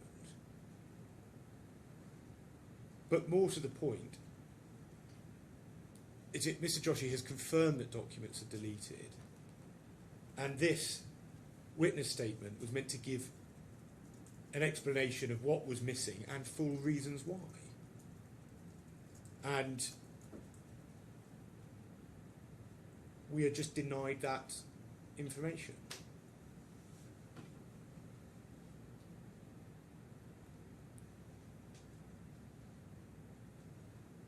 And that takes me back to the active media case, Mr. Justice Calver's decision, which relates to destruction of documents, which is that where documents have been destroyed and then it's not made clear which, that is something which is a factor that points in favour of strikeout. And then my ninth point. I'm just wondering what Mr. Joshi is this? No, this is the lawyer, Mr. Hussain. Mr. Hussain. I'm just trying to work out what he's really saying in paragraph 18. Well, he was the documents produced in the search found to be relevant as per the search words. Is that referring to the search words they used, which you say are not adequate? Yes. In which case, what the rest of it follows logically. If there's no other documents, there are none missing. Well, he says at 19, we're not in a position to determine anything else other than what the relevant search revealed. And he says if certain documents are alleged to be missing, Yes, that is. which I do not believe to be the case. Yes, i.e. documents produced by the search words and as wrongly you say, input by them.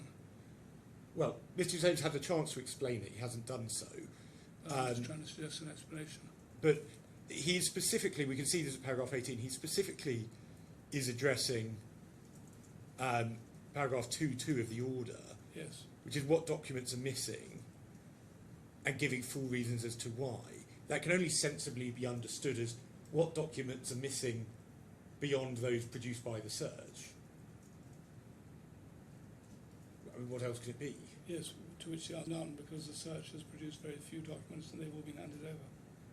But that isn't an answer, because the point is that... It may not be a very good answer, but I suspect it's... Well, But he'd have to explain, and we asked this in correspondence, and again they haven't said why. It's irreconcilable with what Mr. Joshi says. Mr. Joshi says our grievances are because the point he was making there was, Mr. Joshi said it's not that the search has been done badly, it's that we've given you everything we've got because it's been deleted. That was the original point about are we at the end of the road. The reason we'd be at the end of the road would be because it was being suggested at the PTR, well, we've done the search, it's just that there aren't any documents. And the answer was, because Mr. Joshi says documents are deleted, and that's why we don't have them. So we know that the documents are deleted. So it is just no answer, and it is not compliance with 2.2 of the PTR order for Mr. Hussain to say he doesn't believe that documents don't exist. Mr. Joshi's confirmed that there are documents that are missing.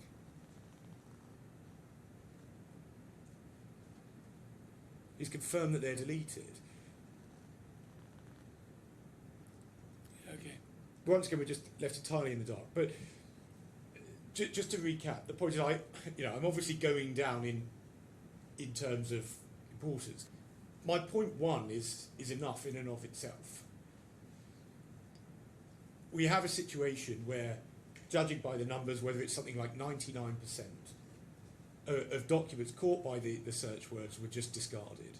We had request 6, where in the end, just one single document was searched out of 800. We've seen how out of 10,000 documents for request 10, only 75 were reviewed. And we've seen how they've just applied deeply inappropriate strings. All of this in breach of the court order. We have all of the other problems that we've highlighted, and that only goes to show that there is this ongoing lack of compliance. And we do say an attempt to keep us in the dark. I gave the example of some of the documents that are missing, including around the 3rd of July email. We have seen this morning, and I do place emphasis at this point on the document that's at page 1572 of the supplemental bundle, that email that we discussed this morning. That shows very clearly my submission beyond any possible contrary argument that the evidence from the witnesses that there's no plan before July to get rid of us is just fundamentally false. And it is all in keeping with that. That conduct in and of itself is bad enough, but it's in keeping with that we have had a consistent pattern of obfuscation and delay and ultimately failure, and they have successfully got us to trial without carrying out a proper disclosure process.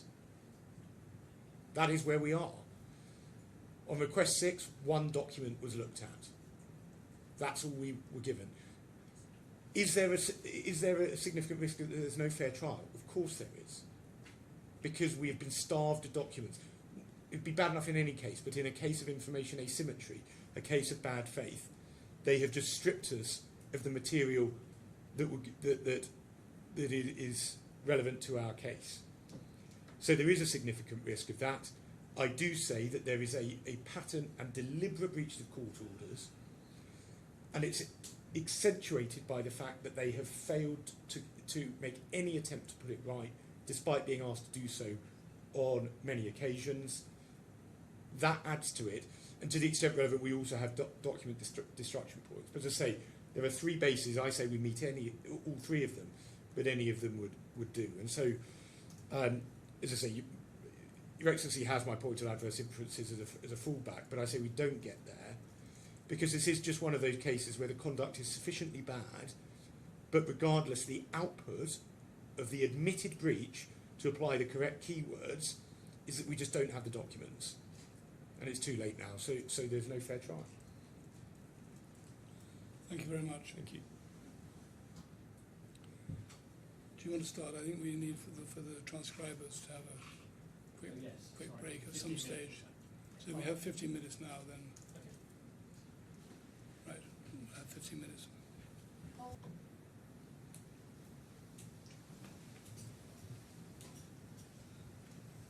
Yes. Good afternoon.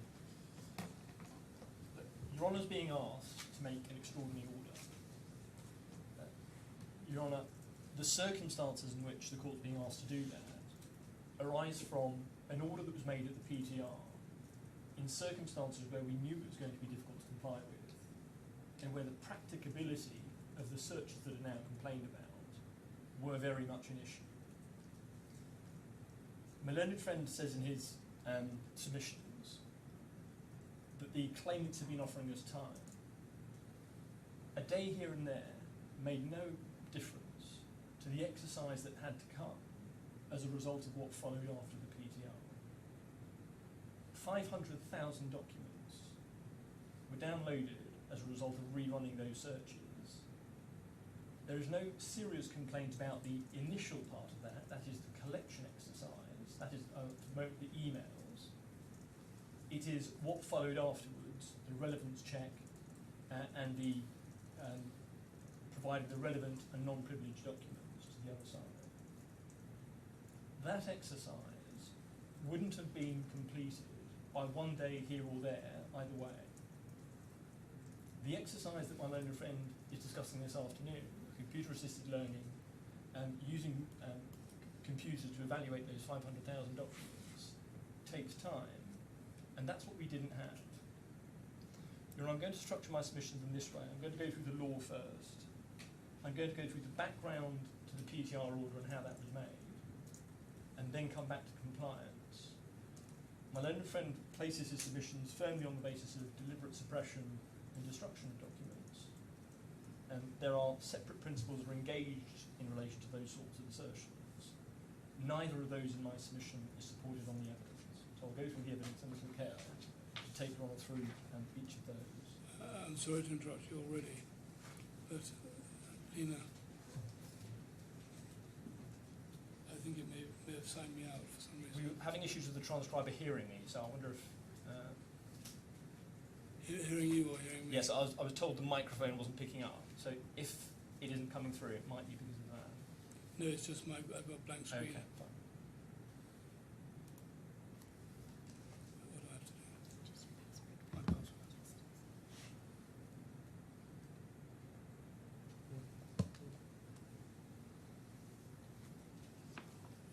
You know all the other. I see. How do you do that? Oh, I see.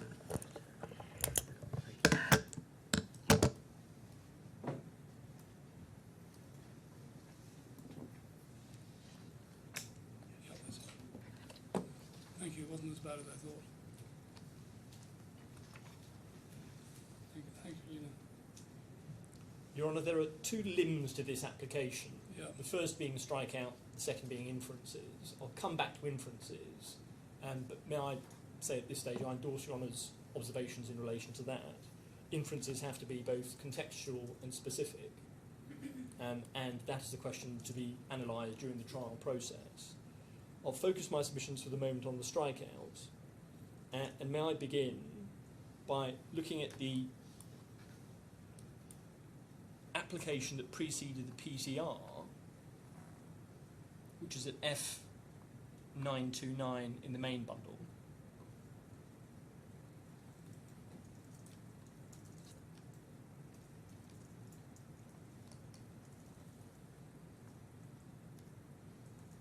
This is the application to the 30th of July 2025, and over the page what the claimants were asking for at that stage was an unless order,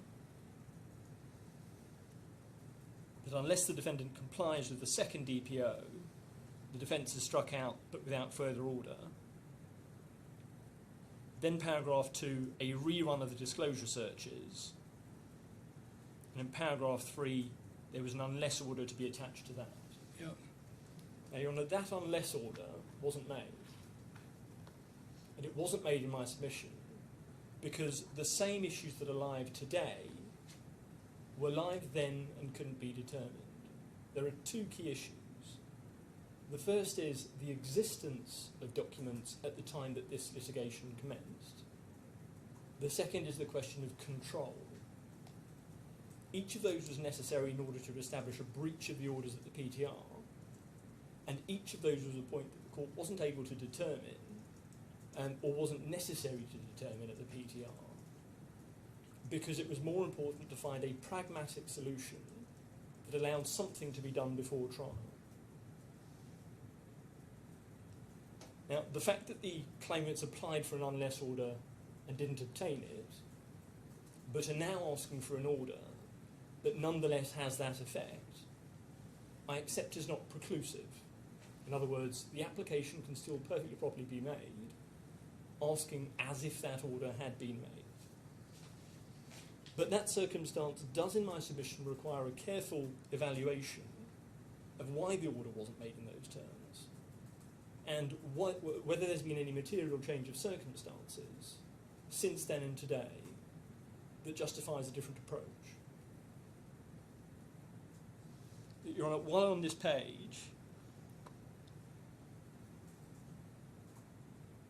in relation to the WhatsApps, what was being asked for at paragraph 2.3 of the application, and the order that was made as in, not exactly the same, but effectively the same, was for the provision of the devices. And there is a distinction here between the information on the devices, on which my learned friend focused his submissions, and the devices themselves. But it's a point with which my learned friend hasn't engaged. And he hasn't engaged because what are we supposed to do if we have a right of access to information on a device, but in order to obtain it we need to get the device, and we have no access to that device. There's no right to compel them to disclose their personal devices themselves. That in my submission rides through the question of control and the WhatsApps, and I'll come back to it. Now, I address first the law in relation to this. There's not a great deal of dispute between us, but there are some points that are significant. The first is that in relation to this application, the proportionality of the sanction is very much an issue. That is to say, strikeout is a last resort and should only be made if there aren't any other alternatives that would achieve the result that the court considers as necessary. The authority for that is Cable, which is in my authority, or the combined authorities at tab 33. Page. Starts at page AB 813.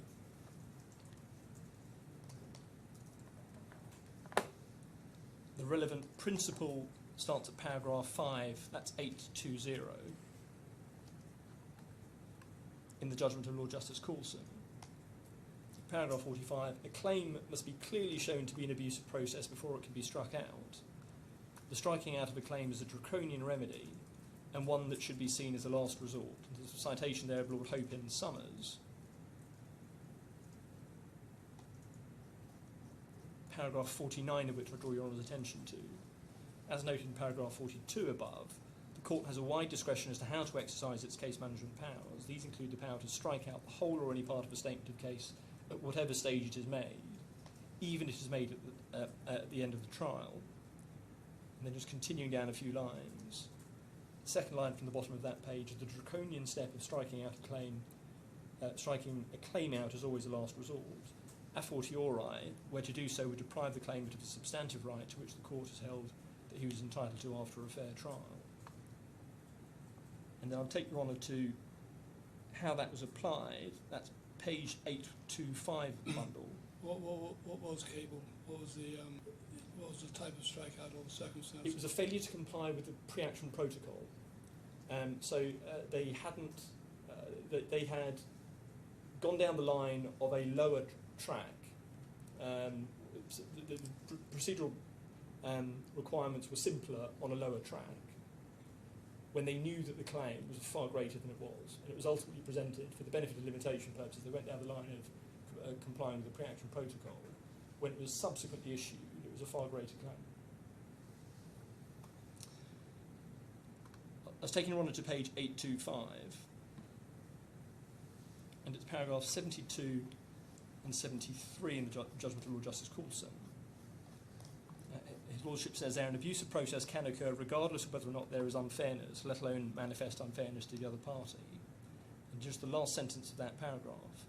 In my view, questions of unfairness are relevant to the second part of the test, namely the balancing exercise to be undertaken when considering the proportionate sanction. They're not relevant to whether or not there's been an abusive process in the first place. And then at paragraph 73, having established that there was an abusive process, the second step for the court is the usual balancing exercise in order to identify an alternate sanction. And with that submission, the exercise in which Your Honour's engaged, if Your Honour's persuaded there's been a breach of the court orders. The second authority that sets out the principles rather more fully is the first instance decision of Candy and Hollyoak. That's page 586.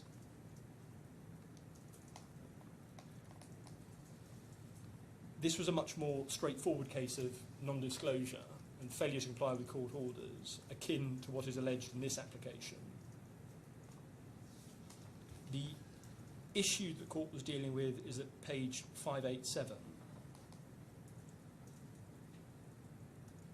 And so paragraph 6.1 identifies issue 1A, so whether the defences of the initial defendant should be struck out and judgment entered for Mr. Candy on the grounds that these defendants have been guilty of serious breaches of their disclosure obligations.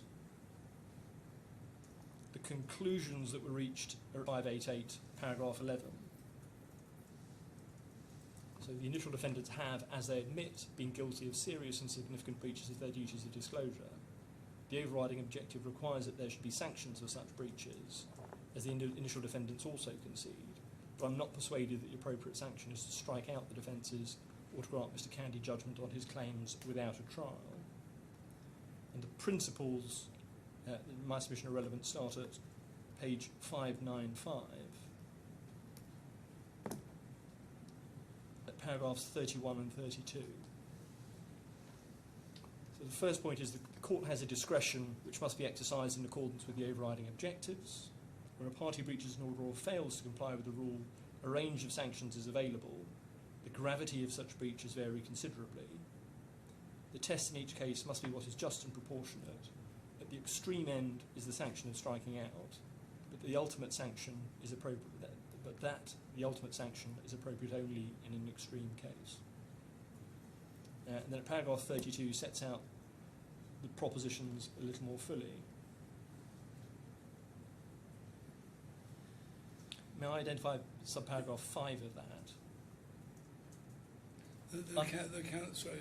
I noted in 32 the judge draws a possible distinction between striking out claims rather than defences. Yes. There may be different principles involved in some cases, because if you strike out a claim, it doesn't stop someone starting again. Yes. Subject to limitation. And a defence so obviously does. it's in some cases possibly less draconian. I would endorse that observation. Paragraph 32, I was drawing your attention to paragraph 4 first. Deterrence is an important factor, but on any application to strike out it's relevant and may be important to consider whether there are alternate sanctions that may be individually or cumulatively more fitting than an order striking out. And then at subparagraph 5, under the CPR, before the most recent amendments, it was a general principle that the object of the rules of discovery is to secure that a fair trial of the action in accordance with the due process of the court. Accordingly, a party is not to be deprived of his right to a proper trial as a penalty for disobedience of those rules, even if such disobedience amounts to contempt for or defiance of the court, if that object is ultimately secured. So, Your Honour, the central question is whether or not this court can be satisfied that there cannot be a fair trial.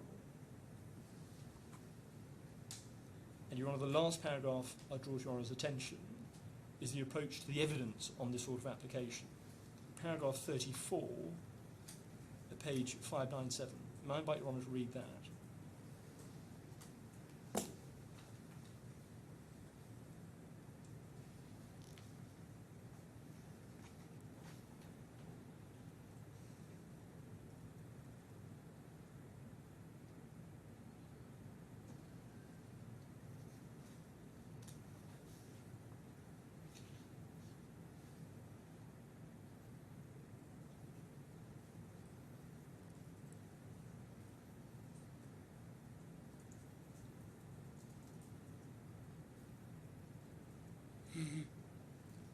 Principle in my submission that the court has to bear in mind the limits of making orders in the absence of cross-examination is directly applicable here. It is directly applicable first because my learned friend challenges directly the assertions in the various document production statements and the certificates in those that all existing documents have been disclosed. That is live. The second point that he challenges is the witness's statement about access to their devices in respect of the WhatsApp. Again, that in my submission is live. The question of control and access is very much live. And Your Honour, the final authority in at page 1219 of the bundle is a very recent application of those principles, again in a disclosure case. The application that was then being made is at page 1229. So paragraph 29, it was an alleged breach of a previous order for the collection or preservation of documents, which was said to result in the position that a fair trial was no longer possible. And the law is summarised from page 1230, at paragraph 33 onwards.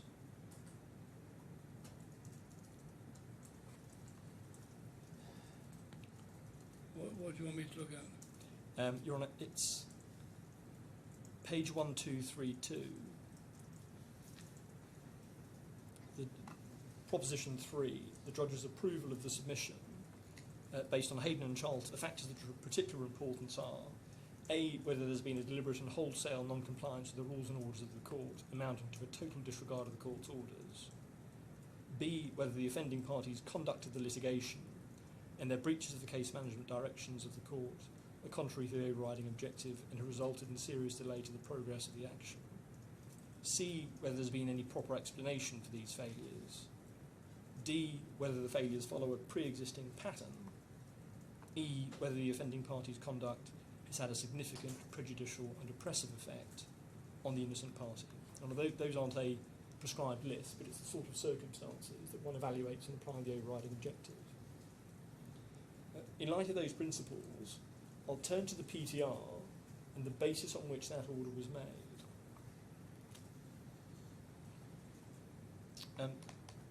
That starts in, I think it's the supplemental bundle.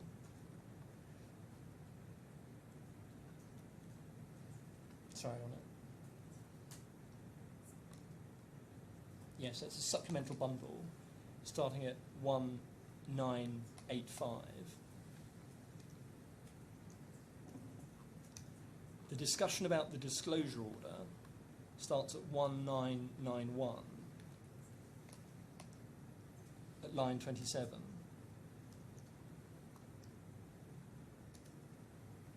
And Your Honour, the bit I was taking Your Honour to is 2009.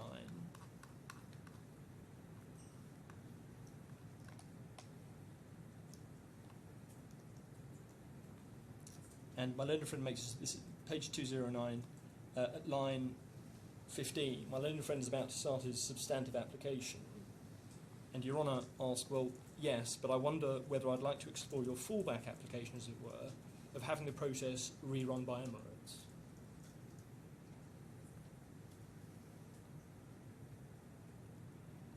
My learned friend then starts to identify the defects, and Your Honour's comment over the page at page 26 was just the ones that really show the basis of your concern and why you say it's a clear failure. And then continuing down to 2015,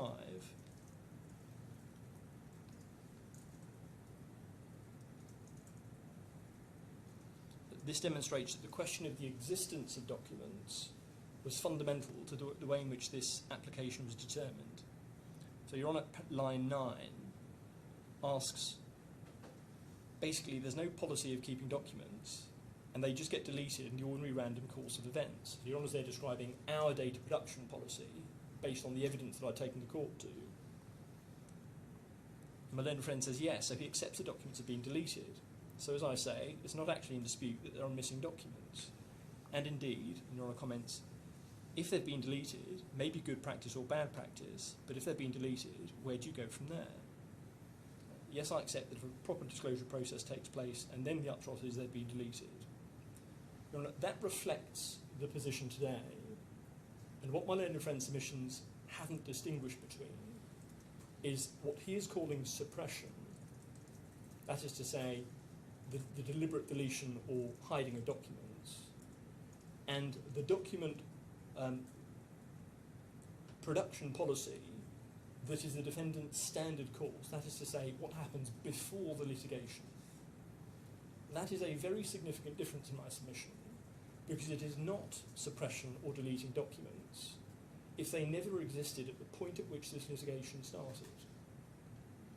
And I'll go through the evidence in a moment, but is the relevant time when the litigation started or when some sort of disclosure order was first made? Well, at the point at which we're put on notice, I would accept that there's a duty to preserve documents. Okay. But there was this all happened quite quickly. There was an interim injunction ex parte, so there wasn't a letter before action or anything of that sort. And that happens, I think, in October, 4th of October is when the application is made. At that point, I would accept that there was an obligation to not delete further things, or to, let me rephrase that, my submission, we weren't deleting. At that point, an obligation to suspend any documentation policy that would have had the effect of deleting things if that was ordinary course of defence business. So that was the dispute that was identified, a dispute that couldn't be resolved at the PTR. If we then go to 2034 in the bundle,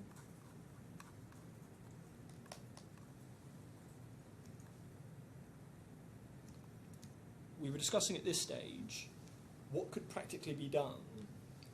And at line 33 of that, I'm addressing what it is that we're being asked to do. He asks us to rerun its disclosure searches and a review with a process to be undertaken by Emirates Legal. Now, an order in that form is not simply asking that the documents that Mr. Joshi looked at for relevance be passed to Emirates and they reconduct the relevance review. He's asking for the searches to be rerun by the solicitors. And my submission is, and that's an impractical order in the context of this case, I doubt very much that it would change the process that's been undertaken, which still requires an IT department to log into the system. So I'm making the submission that just before trial, to have an order that requires a rerun of searches was going to be a difficult thing to do.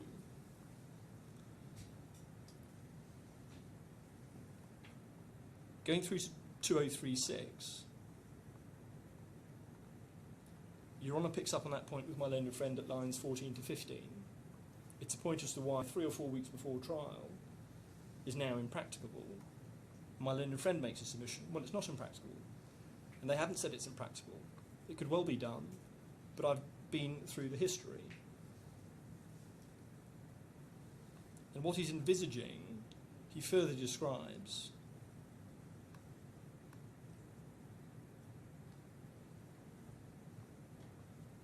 Can I pick up 2039? Your Honour proceeds on this basis. At line 1, I'm assuming you're right on that.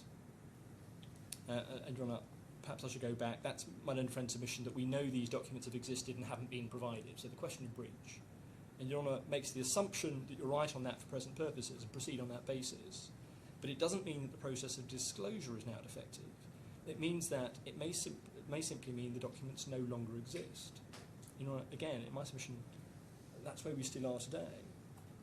And over the page at 2040, my learned friend is describing the process that he's envisaging and asking the court to order that we undertake. This starts at line 10.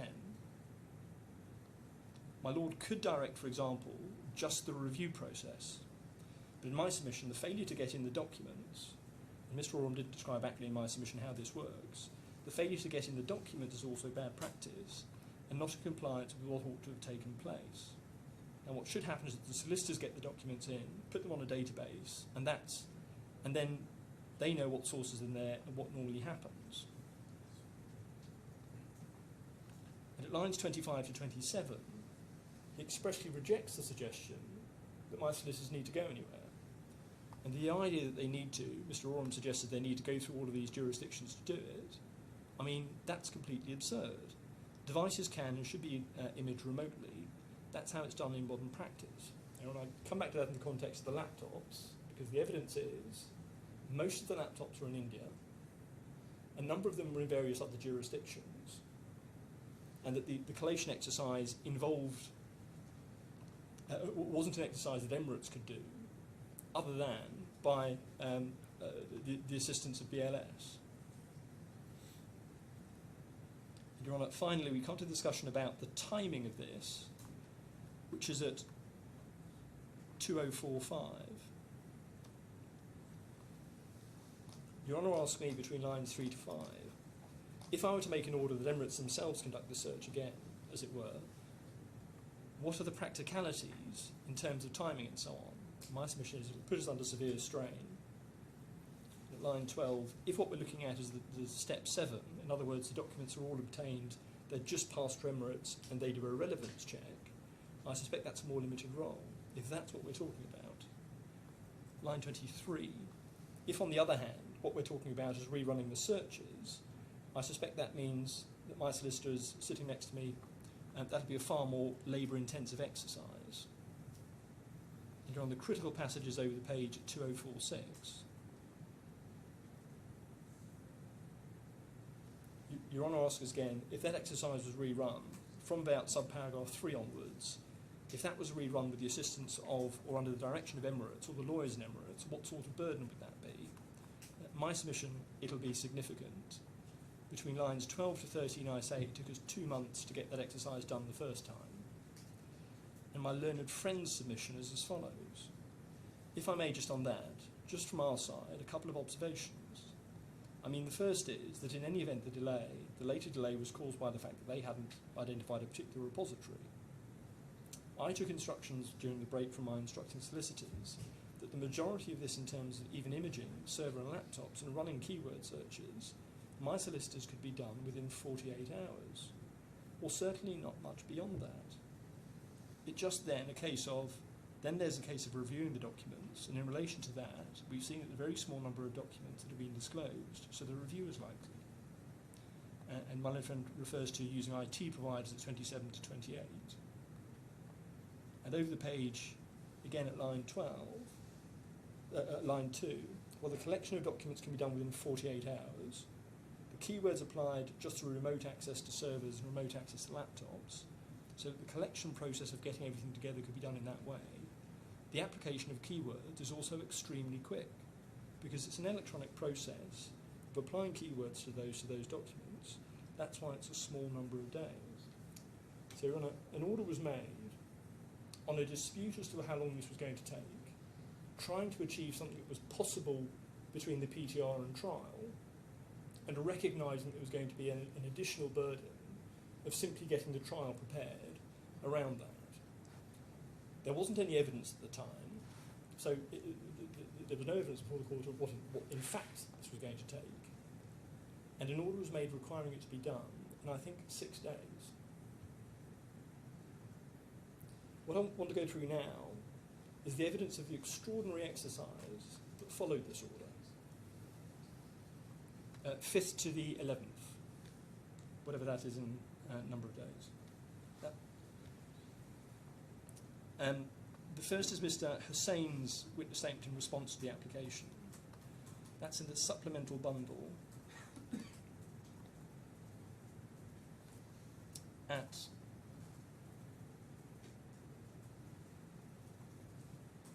uh, 1649.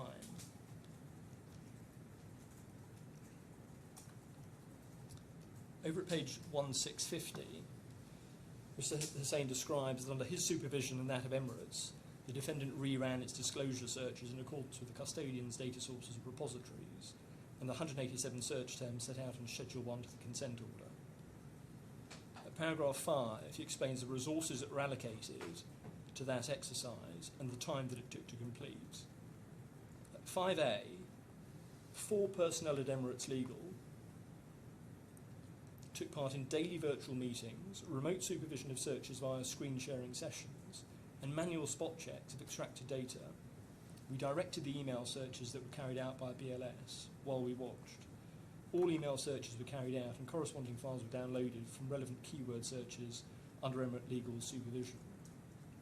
Paragraph B, 6 people from BLS were involved on the technical side, their role being 5 lines down, focused on segregating the archival data, running initial keyword searches, supervising the rerun of the laptop searches, and ensuring data protection.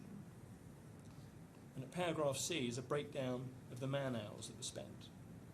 So paragraph 1, searching and collating data, took approximately 72 to 90 hours per person, commenced on the 4th of August and continued through to the 9th, working 15-hour days, and that was supervised by Emirates Legal. Over the page, subparagraph 2, arranging for the e-discovery provider took a further 10 to 15 hours between the 8th and the 9th of August.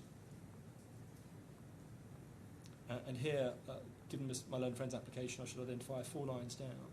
Mr. Joshi and Mr. Sharma simply dealt with the logistics of transferring that hard drive to the e-discovery provider, who were in India, as were they, once it was selected.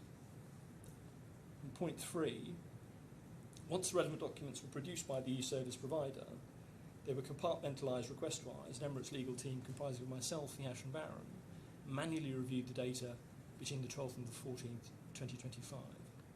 So, Your Honour, over the period that we had until the 11th of August, just running the searches took us until the 9th of August. That revealed 500,000 documents, which is then discussed at paragraphs 4 and 5, paragraphs 7 and 8 of this witness statement. Mr. Hussain says that because of the large volume of irrelevant data that Emirates needed to employ the service of an e-discovery provider, the process of gathering the documentation was not completed until the 9th of August, with the third order requiring production 2 days later. Based on the schedule, this is the schedule that Your Honour was taken to, showing the requests and the numbers of documents. Yeah. Initial keyword searches generated 500,000 hits. And Your Honour, then we come on to why we chose to adopt the course that we did at the point that we identified there were so many documents. At paragraph 10, Mr. Hussain says, when these issues became apparent, I started searching for e-discovery partners to assist us on Thursday the 7th of August. I identified a number of reputable providers in the region through the Associated Certified E-Discovery Specialist, approximately 12 other e-discovery providers in different regions. Of those that I approached, almost all were unable to work within that timescale, partly because the nature of their e-discovery systems was such that they needed to be trained on the documents in order to learn the relevance of documents. The time that was available meant that they were limited to providers who used keyword-based searches to identify relevance. So, Your Honour, that explains why the proposal that's made in Mr. Brooks' witness statement and by my learned friend of using a computer-assisted learning simply wasn't available. We asked 13 providers, and the only one that was available was through keyword searches. And the alternative method is what exactly is that you've got to learn the... You train a system to identify relevance, and that generally operates in 2 stages. The first is you get a panel of physical reviewers, legal assistants, lawyers, paralegals, to watch a screen and documents pop up. They decide, yes, it's relevant, no, it's not relevant. And over a sample, be it 5,000, 10,000, 15,000, the computer starts to learn the documents that are relevant or not relevant to the issues. So it's not the computer that decides relevance, it's the reviewers who engage in the sampling exercise. But that doesn't happen immediately. The computer learns from them. From the responses they're giving. Yeah. And so then it uses that to check other documents based on the responses. But those systems need to be calibrated, so you can't just do it over 5 documents, 10 documents. You have to get it to a sufficient level of confidence that the system knows that it can be applied across the board. But that takes time, and time is what we didn't have. Yeah.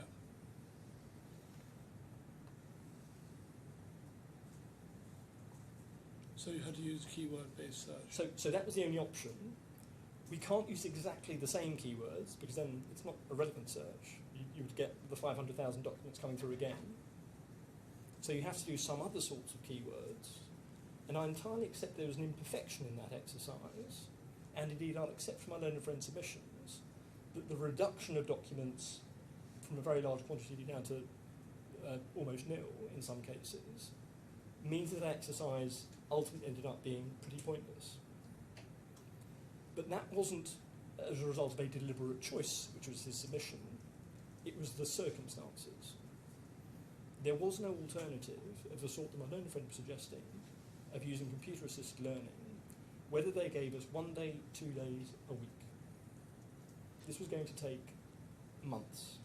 Well, I'm not sure about it. I tried to articulate this question earlier. You say you've got your 500,000 documents. Say in a certain category you've got 1,000. Doesn't really matter what the category is. As I understand it, the computer-generated search for relevance involves you adding another keyword. It's not keywords at all. It's simply the reviewer who knows what the issues are, who's identifying relevance. The answer is that each system is different. Probably the largest one, reveal or relativity, and you don't do it by issue. So effectively the issues fall away, and you end up with a reviewer just understanding all of the issues and deciding relevance generally. In my experience, certainly of construction cases, by the time you get to the computer-assisted learning, keywords become really quite irrelevant. Well, I thought the exercise you did was based on keywords. It was, but we were never anticipating doing computer-assisted learning. The idea, I think, even at the point at which the PTR order is made, is that we will do the keyword searches. That produces a set of documents, and those can be manually reviewed. Yeah. Now, there certainly wasn't any discussion about if that document pool is very, very large, what do we then do? What I can't understand, it's my fault because I'm not that technically literate. You get your 500,000 documents. What you did, in fact, I think, was then to redo the search, adding other Yes. words. So we went through a keyword-based, to a supplier who used a keyword search-based Yeah. software. But you kept the original word. No, we didn't. We combined them in the way that my learned friend Yes. said. So as part of that combination, you kept the original word. The original, sorry. You have a few hundred search terms, Yes. thousands of search terms. It produces 500,000 documents. Take a single category. I think we saw. Curry made Christie was Yeah. about Okay, and there's 45 or whatever. 45 or something like that. That was reduced to nothing because you then added other words to other search terms. Because the words were wrongly selected. So I agree that was, at that point of choosing the words, there was an error. It was a combination of the two terms together. Which made I think there were also some new ones. So it was new words plus a Yeah. combination. But whatever the error was, there was a judgment call because we had to do that in order to operate the system. You can't just put in all the same 187 keywords because if you did, there is no relevant. It doesn't reduce the pool by any means. You simply get every single document come back. But can't you, having got your 500,000 documents from your 100 and whatever keywords, can't you, as it were, wipe the slate clean and start with the 500 documents, search terms to identify relevance? Yes, which is what we did. No, because you kept the old search term. Well, it was a combination, I think, of. No, I mean, the first sort of search terms have done their work. They've reduced it to 500,000 So the short answer is yes, you do. You adopt new keywords, without combining them. whatever keywords you choose. And I think at that stage what happened is Emirates used their judgment to try and choose a different set of keywords that would help to reduce the pool. That exercise, we know now from the results that have come back, wasn't a useful exercise. Right. Okay.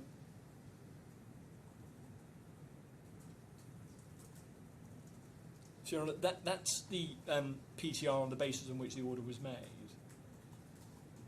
May I then go through, given the way in which, again, my learned friend puts his case on deliberate suppression, the documents that exist by way of certificates, the document production statements, and what they contain. I only want to go to two. The first is the first disclosure production statement, which is at 855 of the supplementary bundle.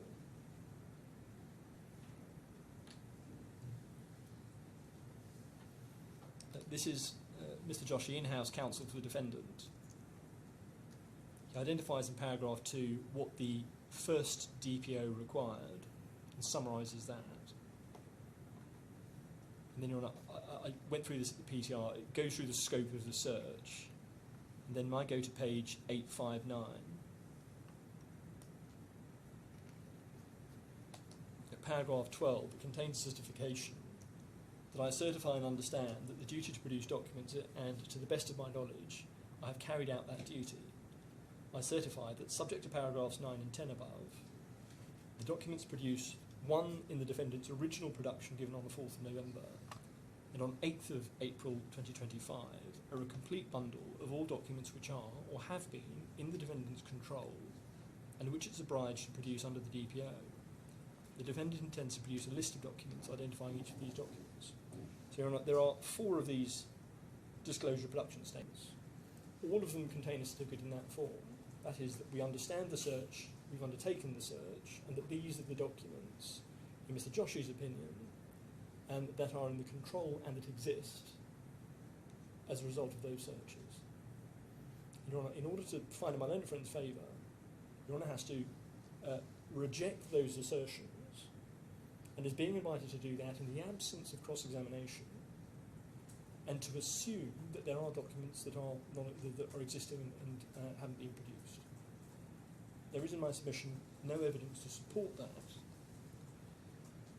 The bit on which my learned friend relied is in the 4th document production statement, That's at 903 and was made in relation to compliance with a consent order made on the 15th of July 2025. And Your Honour, it's at paragraph 6.6 of that, SB 906, in which the passage is made referring to deletion. And what Mr. Joshi is explaining is the defendant's document retention policy. In other words, its general policy outside of this litigation. In respect of the defendant's document retention policy, the defendant does not have one. It does not maintain a centralised document server for all operational communications. Documents are primarily retained on official email servers and individual laptops, with no formal policy requiring archival or unofficial communications, which are often deleted by custodians due to storage constraints and the informal nature of such platforms. Contrary in my submission to my learned friend's submission, this is not saying there is deletion of documents in the context of this litigation. It's saying the opposite, that this was part of its general policy, its document retention policy. In any event, Your Honour has further evidence in relation to that, which is in the main trial bundle, in the context of the first application for a DPO. Your Honour may not recall, but at that stage we were talking about simply the Redfern requests, so which request had to be produced. In the course of that, at page 476 of the bundle, Mr. Hussain made an application opposing that application. The content of most of it isn't relevant to this point. May I take Your Honour to page 487, which contains the last two paragraphs, a statement required by the RDC in respect of the defendant's document retention policy. So paragraph 40 says, in this section I provide, in compliance with the RDC 2840, to the extent that it's relevant, information as to the factors listed in 28.21, that's to say the reasonableness of search, and the defendant's document retention policy. I'm instructed by my client that the repositories of electronic documents used during the course of the engagement under the subcontracts are those set out in the table over the page. For each of them I consider the ease and expense of retrieval and the nature of the document that it's likely to hold. And over the page, it goes through each nature of documentation of each repository, the visa application system, the Acceda Spanish government portal, the visa booking system, and the document with which Your Honour is concerned is over the page at 489. And the last two are the email servers and the local servers. In respect to the email servers, they're said to contain email correspondence, attachments and metadata, and that the access availability is data is stored as per the service provider, Google, a cloud-based storage system. Individual users clean their mailboxes to remain within storage limits. So as part of its usual course, and it may be an unusual one, but as part of its usual course, users with limited mailbox space have to clean out their documents. And in relation to local servers, the access restrictions are data availability depends on the specific local device, e.g. laptop, no centralised backup system, deleted data may not be recoverable. And again, Your Honour, this is in the context of a witness statement made by my instructing solicitor. There is a direct challenge, or there must be a direct challenge to that, and yet there is no evidential basis for that challenge.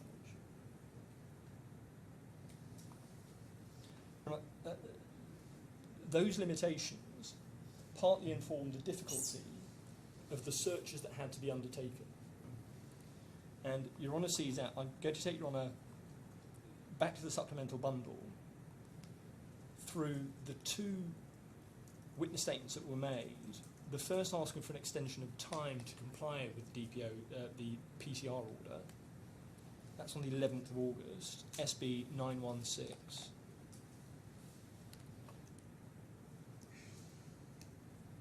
This was on the 11th of August, so on the day on which the deadline ought to have expired.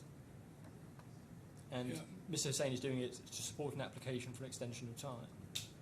At paragraph 3, he says that despite the significant efforts undertaken by Emirates Legal and the defendant's team over the past week, we've encountered unforeseen practical and technical difficulties that have prevented us from completing the exercise by the stipulated deadline. And he describes those difficulties from paragraph 4. A key challenge identified at the outset was that the emails for all 14 custodians covering the period from 2022 to 2023 were stored locally in .pst format. These emails are not stored on a centralised server, as the defendant does not operate an independent centralised server. And then over the page, he describes why that caused problems. So, in fact, paragraph 5, he describes Emirates supervision. And then over the page, the last sentence, the defendant's current cloud-based platform allows online searches only for the last 2 years, in line with company policy by practice. I personally visited the defendant's office in Delhi on Friday the 8th of August to understand the process better and explore ways to expedite it. During this visit, I learnt, and he describes the specification. And at paragraph 7, the rerunning of the discovery process required the time-intensive recreation of PST files, along with mapping and indexing to ensure search accuracy. Each PST file creation took 3 to 4 hours per custodian. Now, what I'd like to take from that is that, for better or worse, the system that we are operating with is a difficult one. There is no centralised documentation server. That's to say, there's no OneDrive where all the files are contained. And even the email searches were being served, that were being searched, had to be done in a way that was very cumbersome. You had to look at the server, you had to download a set of data, convert it into an Outlook file, and then use Outlook to search for any set of data that one wanted to. So that's explained at paragraph 9. On the 5th of August, I continued virtual supervision from Oxford. Searches were conducted by importing PST files into Outlook using the advanced find feature for each of the 187 keywords, with the results copied into the labelled folder. So this is an entirely manual exercise that's being done in conjunction between the lawyers and the IT technicians who are helping on BLS's side.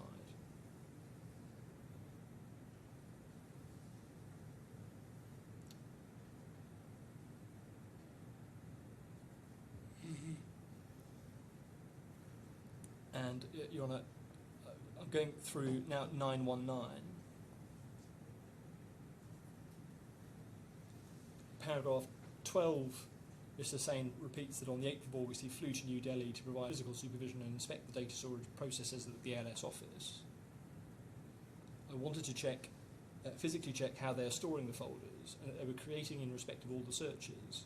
I also spoke to the head of IT with a view to understanding how to expedite this process and to discuss with him the possibility of engaging an e-service provider.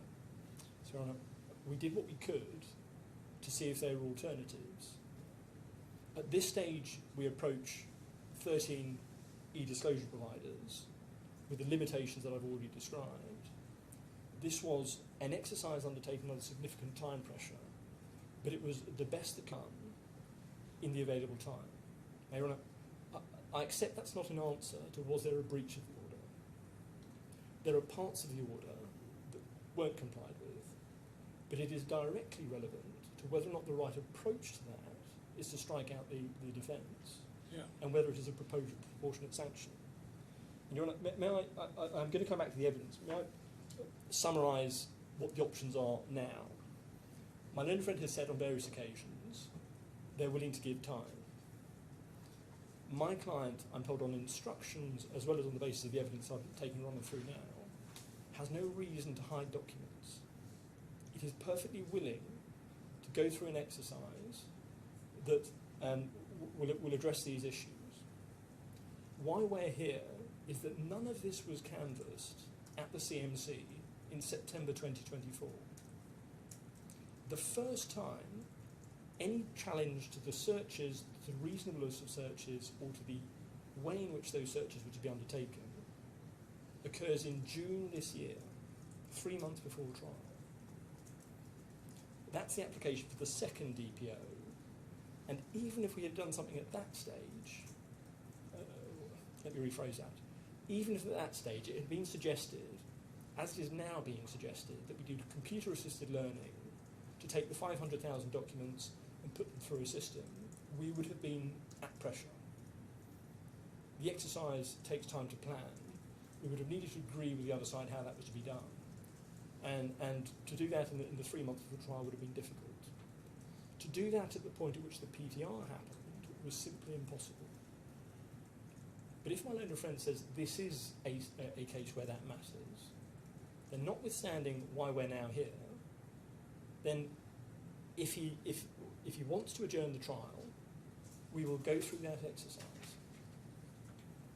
But what that requires is that we use one of the days, tomorrow or the day after, as a CMC to get to the bottom of the order that is appropriate, and obviously keywords now are not appropriate, how the computer-assisted learning is to happen, and the disputes that exist about the WhatsApp and access, because those need to be resolved one way or another, otherwise this exercise is not going to get us very far. And I don't invite that, but I offer it to my learned friend, because if this is a serious issue, as he says, then it should have been done before, but it is still capable of being done now. Certainly the response to this application is not in my submission to strike out a good defence. Now, I don't know if it's worth having... I'm looking at my time. I'm conscious of the time. Sorry, yeah. I haven't interrupted you because I thought it was convenient to get to a certain point. How long do you think you're going to be? 20 minutes. I just want to go through bits of the evidence that respond to the specific points about the WhatsApp and so on. But I wonder if there's any mileage in having discussion with the other side. I think it might be sensible to stop at this stage and resume at 10 o'clock tomorrow morning. I expect there'll be a short reply on some points, and then I'll have to make a decision and communicate it. So that's realistically, even if we go ahead, if you're not successful, we're not going to start witnesses tomorrow, are we? I imagine it depends how long Your Excellency wishes to consider it for. Because you're going to be 2.5 hours between you opening, I think. It might include your break, yes. So Yeah. half a day. And I'll try and be. I mean, I would say I spoke for a reasonably long period of time, so I'll try and be quick in reply. Okay. But obviously we're in Your Excellency's hands as to. We'll see where we get to. So my client will be here anyway, so Yeah. if we get there, then we can start. Yeah. If Okay. we don't. We'll then adjourn at this stage and resume at 10 o'clock tomorrow morning. Thank you.